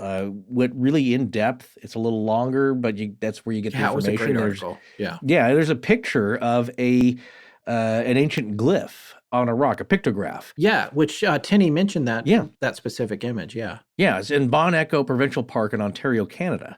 And you can see the large rabbit ears on a human-like figure, and that it's very symbolic or iconic, this pictograph. But there's another thing here I want to go back to, yes, in the original story, leading into my final thoughts. And it goes back to, where does this folklore originate from, and how does it end up here? Why are we getting this story now to us in this form? And that's the overarching theme of this show, is that we have, two things I'm really interested in. One, folklore and traditions, oral traditions of stories passed down, because you and I just love stories, and also paranormal events. And how are those connected with lore and mythical figures and things that may really have happened that are out of this world or unexplainable, and the spirit world. And so it comes back to what DeVito is talking about here. In French folklore, as he says in the article, there are traditions of small beings called lutines, as you said. Europe is rich with tales of sprites, hobgoblins, elves, leprechauns, and countless other small and occasionally rascally supernatural beings. This Journal of American Folklore, published in 1892, again, pre-turn of the 20th century, quote, in the French-speaking parishes of the province of Quebec, the lutines are considered mischievous, fun-loving little spirits, which may be protecting or annoying household gods or demons, according to the treatment that they receive from the inmates of the house where they have chosen to dwell. It's like our own Miranda has covered the kobolds. Yes. The sprites that the household elves. That's over at the Midnight Library. For those of you who don't know, that's another show produced by Astonishing Legends Productions. It's a great podcast. Go check it out. It's over 500,000 downloads now. It's getting ready to come back with a new season. Right, and those are ones that these are household little wee folk that will help you out if you treat them nice. And again, same thing with Dobby the house elf from Harry Potter. If you give him clothing, he's yours forever. Yes. Every culture, it seems, has some form of this. The passage also says that lutines have the ability to shapeshift and can take the form of a domestic pet. Lutines in the French-Canadian tradition are especially associated with black cats. Black cats have always had a rather suspicious reputation as associates of sorceresses and witches, but it is singular that among our peasants, they are regarded as protecting goblins, and that no one would think of parting with them, chasing them away, or ill-treating them in any manner. And that is part of the Journal of American Folklore, which you just mentioned. So this is interesting. This black cat features prominently with this dark-complected person who's unusually tall and delivers this prophetic message using the techniques of scrying, and all the elements are there. So like all the story elements are there. You got the black cat, which again, you're wondering, is the cat a shape-shifting skinwalker ranch type entity? And really, in some other form, sometimes it's Nain Rouge. It's a little person. And then I think about, was it the cat, the Gévaudan episode of a Star Trek episode, and remember he had the black cat, and then they turned around and looked, and it was actually a woman. Yes. And it's Gary Seven, the guy, and he had a helper. He had a familiar, but and he's kind of a warlock type magical figure, or at least he had technology. Yes, that was beyond Star Trek and the Enterprise. So again, these are tropes and themes that come up again and again, and black cats is one of them. You have this person, as we said in the interview here, I could picture as being described as a Roma woman. It was be said at the time a gypsy woman. And how mysterious they are, and Eastern European, and a vague accent, not quite French. And so you have all these mystical elements here, but the use of literary devices. So she has this liquid that's, I guess, runs and pools like quicksilver, but it's clear. Yeah. It comes from a mysterious silver vial, and silver kills the werewolf. It's pure. It has antimicrobial properties. If you've listen to our ads about Mack Weldon underwear. Oh, those were a long time ago. I still have them. I still order them. They're cool. Yeah. So the idea, though, is that she's using a lot of literary elements to weave through this with some real people, or perhaps this is genuinely something she heard passed down. And that's how the story ended up. And it becomes a blend, as the DeVito article goes on to say, a blend of Native American, First Nation traditions, folklore, of real sightings. If you believe Bucky, and I think I tend to do, I don't know the guy, but if you take all these stories of people that we know that have seen weird things, weird cryptid creatures that seem to have anthropomorphized qualities. They were human-like. They seemed to have understanding. That was the feeling that, again, some close friends of ours, when they saw something really weird, that was not a regular animal, nor was it a little person or a homunculus. It was something else, and there was a kind of a psychic connection there. And if you've seen Mothman Legacy, Seth Breed loves film, you'll hear accounts of people who got a visit from Mothman and got this deep emotional feeling. And sometimes it was loss or fear from the Mothman. It's like, I don't belong here. I'm freezing. I can't get any help because I'm this creature or whatever. And I don't know what you guys are, but I don't want to be here. Or that something bad is going to happen. And that ties back with the impressions of doom. So again, you could tie Mothman here. You can tie Little People. It's all a big bouillabaisse of There we go folklore. with the bouillabaisse. You haven't said that in a while. Yeah. No, but it's now part of the Astonishing Legends zeitgeist. It's if you believe any of this at all. It's our AL lexicon here. Yes. Now I would love a bowl of that. But the idea, though, is that it all gets blended down. And this is what the DeVito article is saying. It's like, who knows where these things happen? That's the nature of folklore. One person that the article cites is Kate Grandjean, or Grandjean, an assistant professor at Wellesley College who specializes in early American and Native American history and who has been researching the history of the legend of the Nain Rouge for the forthcoming book. And she says, my personal feeling, it's not really quite as simple as just European colonists appropriating some Native American spirit. She says, I think, and it seems to be demonstrable in the historical record, that the Nain that we know in Detroit today probably has both French and Native traditions sort of wrapped up in it. Mm-hmm. That's also part of this fascinating look, and again, the look back on how do we end up with this crazy story that I thought was actually like a little red devil. The little cartoon guy who advertises for hardware stores and Devil Underwood ham, you see him everywhere. And he's such a part of our culture. That's the advertising side of it, where it's a little red guy. But according to this legend, something like that exists. Grandjean goes on to say, the French definitely developed relationships with the Indians that were much more cooperative than the English. And so it's not outlandish or crazy to think that the traditions of different people would somehow come down through time in a blended way. And really, what does it matter? That's the nature of legends. It is the destiny of legends to be morphed and blended by the historical telephone game throughout the years, or Chinese whispers, whatever you want to call it. And that's what we enjoy today. And the important part, as E.L. Tenney says, quoted in the article here, is that is the three deaths, the concept of the three deaths. This is the first death is when your body doesn't function. The second death is when your body decays back into earth. And the third death is the final death where sometime, somewhere in the future, it's the last time somebody ever says your name out loud. And that's when you're gone from history. I think that's an Egyptian principle there, as far as the name never being spoken. And that's one of the one for a long time. That's been the one that freaks me out the most. Yeah, which is why I pushed you to start this podcast. Hopefully, I know. Hopefully, there won't be an EMP that wipes out everything we've ever said. I kind of had this thought that after I'm dead and gone, there will be countless hours of us blathering on forever. Out of the universe like for a while. That'll keep us alive for a little while, right? It's changed throughout the years as far as like what stories and details go on and what we leave behind and what's our legacy. Yeah. What is Cadillac's legacy? Well, it's a cool luxury car. And there's the Snoop DeVille, the Snoop Dogg version of the Coupe DeVille.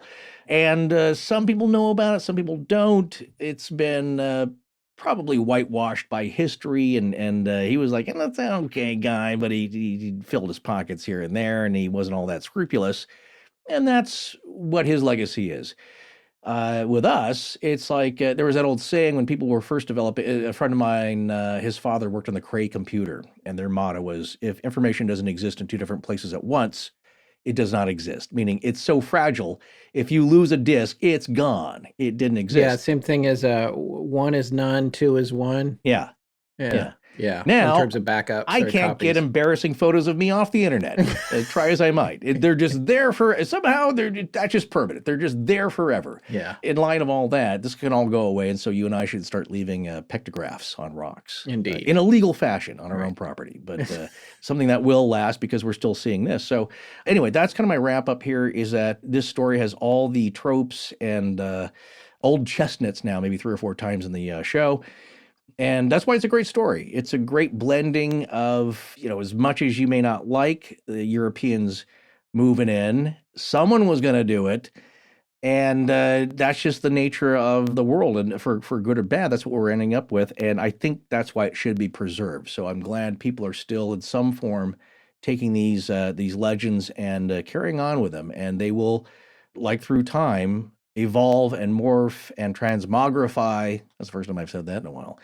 To whatever they're going to be. And that's the nature of an astonishing legend. Well put, my friend. And I, too, am positively gleeful that John E.L. Tinney is in there futzing with the gears of change on this one right now. I think that's really cool.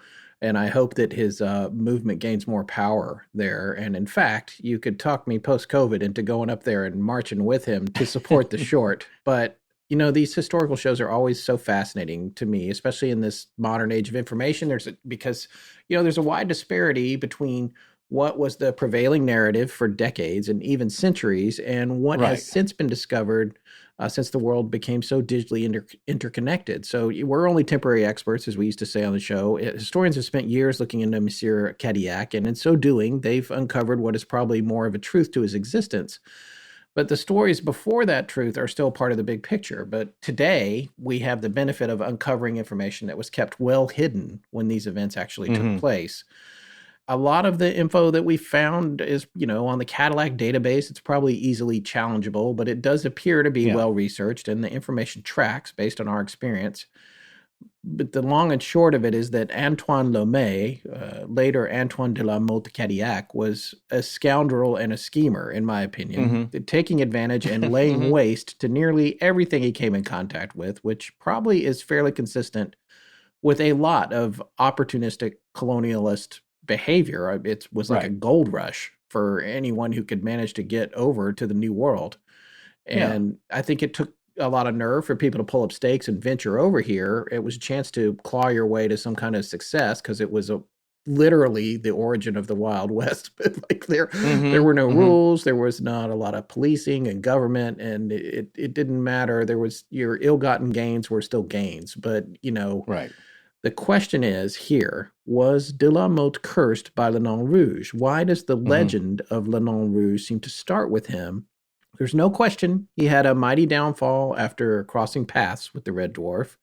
Right. But you could easily argue his own bad behavior brought that about. Well, and again, it's something that I brought up before because, if you analyze this as just a fortune teller's a reading, a cold reading, a psychic reading, given how much of it was true, and we brought this up earlier, it's you start looking at one big part, and again, back when COVID hit, people were looking at that Sylvia Browne quote. It's just like a mysterious lung ailment will pop up or whatever and affect the world. People say, well, we already had SARS at that point. It wasn't too hard to guess it was going to come up again. It's like, well, I don't know. And she guessed 2020. That was pretty, sticking to a year is pretty significant. But then again, I think she said it was going to all kind of disappear rather quickly and then return again.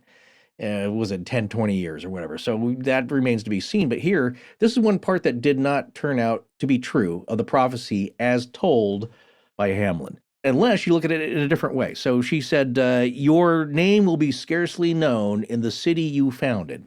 Well, Cadillac is pretty well known, but do they know who the guy is? Maybe not so much. And also, it's not his real name. So his real name is scarcely not known in the city that he may or may not. That's what I'm cheating. No, don't get me wrong. I'm not at the time that he got the reading. His name was Cadillac, which is what the fortune teller would have known him as, and it is one of the most famous words in the world. Well, that's what I'm saying. So that part is wrong. Right. That part of the prophecy is wrong. Why it's wrong? That's my point. Because in 1883, nobody knew what a Cadillac was, and if the car hadn't come along, he would be, and I read this in numerous postings, historically, he would be a footnote that would be hard to, you Yeah. would have to study on to find him to a certain extent, because he's not even really the founder of Detroit. He put a settlement Yeah. there and Detroit popped on top of it later. That's my So- point about all this prediction, prophesy business, Yeah. is that it's really hard to nail down. It's like, oh my gosh, is this legend true? Did it really happen? It depends on your slight variations, you know what I'm saying here, and what you want to accept or be general. And this, is that true or not? Well- I still don't really have an opinion, because in some ways, yes, some ways, no. Well, in my opinion, if you write a book 180 years later saying that, 180 years prior to you writing the book, someone came along and predicted everything that happened Right. in the next 180 years that were all before you wrote the book. I'm not explaining this very well. No, I get what you mean. I get what you mean. The though, point yes. is, like, she was aware of everything that was going to happen to him by the time she wrote the book, because it was 180 years later. So it's easy to Right. say, well, a fortune teller came and told him all this stuff that I already know happened to him. Right. Come on. I'll be the first person to say, I believe in evil. I believe in demons to a certain extent. I believe in that Ooh. something like this could exist. I just think that this Yeah. story, I'm going back with John on this too. It seems very appropriated. It seemed like they were trying to incorporate, or she was trying to, and I understand this for at the time, her being very loyal and patriotic to her country. But I think in Legends of Les Detroit, she was trying to put a French stamp on this story that also would help explain the downfall of Cadillac. I think that was just a way, it's like, okay, well, this is going to be in the history books. Everybody's going to know. I mean, a lot of stuff went sideways with this guy. How can we frame this? And then this is what I'm going to do. And, maybe we are going to, and maybe when she's saying the Red Dwarf, she is being racist. Maybe maybe it is at once racist, but still also a combination of First Nations folklore mixed with new folklore. It's very interesting to me that 2 years prior to her book, there's Nain Rouge in Normandy. Yeah. There's a lot of things coming together here. And like you said, to a certain extent, it doesn't matter because that's what folklore is. Yeah, here's the thing. It's not mutually exclusive. So if you look at Mothman, well, guess what? You also have the legend of Chief Cornstalks. Yes. I actually saw his monument there and have a photo of it. So yes, he's part of that. And that's been folded. And it's like, well, you mistreated him and he cursed the land and now this happened. So it's an easy, but he didn't, again, but there's no record of a curse. No. Yes, with him. No, that's what I'm saying. But he was a real dude. Yes, he was a real dude. But I'm saying when you say it like that, you're perpetuating something that's since been shown to not be the case. There was no cornstalk curse. Well, I just want to be fair. It's like, it's not. Right. Oh, it was a Native American curse. The bridge fell and the Mothman, it's all that. Oh, no. I want to make clear that we're not saying that. And not only that curse has been shown to not exist. Look, seriously, here's the point, is that it's the same kind of elements where you have an area that befalls some negative experiences, and people make connections. That's where, as humans, we want to make connections, and we often do that through folklore as a means of explaining things. So, I'm totally on board with that. And again, I was not saying that, well, yes, there you go, Chief Cornstalk cursed everything, and then that's why we got Mothman. That's not part of it, but curses and that kind of lore is. Take a look at the ancient troubles between the Ute tribes and the Navajo, and that predates any kind of Sherman Skinwalker Ranch business. There's always something that goes on. There's always people that were there before you, and they have their own thing going on. Other people come in, it gets morphed, and then now I think we're left with these weird hotspots of strange things happening. So, but here's my point about however the fortune teller story comes up, or it was told or invented, that doesn't mean that there isn't some kind of weird dwarfish spirit running around that people see. At least in my, because again, I've come to believe that there are strange creatures. No, you always come around to this point of view, and this is where you and I agree. No matter what the realm of the story is, there's a seed to it there. And just because we can point to X, Y, and Z being falsehoods in its origins doesn't mean that doesn't prove that it's not there either. I go back to the point made in the Patterson-Gimlin film, is that you can think of all the story about Roger Patterson and the film and rushing Yakima, getting the processed over the weekend, the horse trip, all that. You might think that either Bob Gimlin was in on it or he's full of baloney. it doesn't matter because you look at what's on the film. And so the whole story about Roger being, he's a rascal and a liar, and he was planning on doing this. It's immaterial in that you have to look at what's on the film. That's a separate event in a way. Yeah. So that's what I'm wondering, is that is there something running around that, as I asked Mr. Tenney, I'm not saying it's a tulpa, don't get me wrong here, but it's something that's floating around, that's popping up here and there that people have seen, and then they attribute this to a legend of Nain Rouge. Well, yeah, and I was glad that you asked John about that, because I think it comes back to an idea, and this is my final thought, really. There's no question that Cadillac was taking advantage of local people, lining his pockets, behaving very poorly, and continually getting away with it. And I think when the balance of the world is being thrown off like that the scales are going to autocorrect somehow. I think that there is a balance between good and bad, right and wrong, good and evil. And I believe in the yin and yang of that idea, because there's only so much that you can take advantage of the planet and the people living on it before what comes around goes around, and you'll find that you've lost everything, either on this plane or the next. And when you look at what Nain Rouge supposedly did, whether I think that it was fictionalized in that book or not, he was a messenger. This was a warning. It was a warning from the fortune teller, and Nain Rouge was a messenger too. It's like, you better watch out. You still have a chance to put this right. Can you treat even me right just for a second?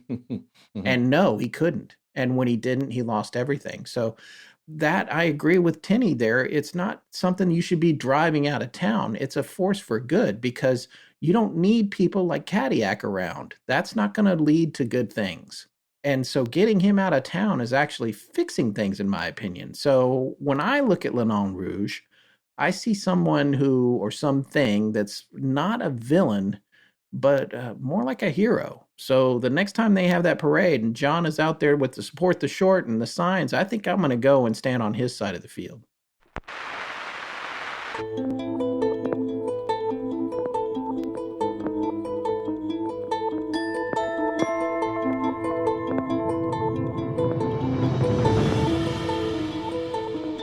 That's going to wrap up tonight's show. We'll be back in 2 weeks with a new episode.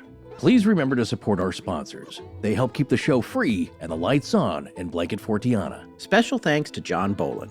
Hello. So my name is spelled B-E-N. I'm Hannah. Galaxy-wide in perpetuity. I understand this is with no implied promise. Okay, here's my segue. Hannah. Our show is edited by Sarah Voorhees Wendell and co-produced by Tess Feifel, who is also our head of research. Our theme, which is available as a ringtone, was composed by Judson Crane, and our sound design and additional composing is by Ryan McCullough. Special thanks to the Astonishing Research Corps.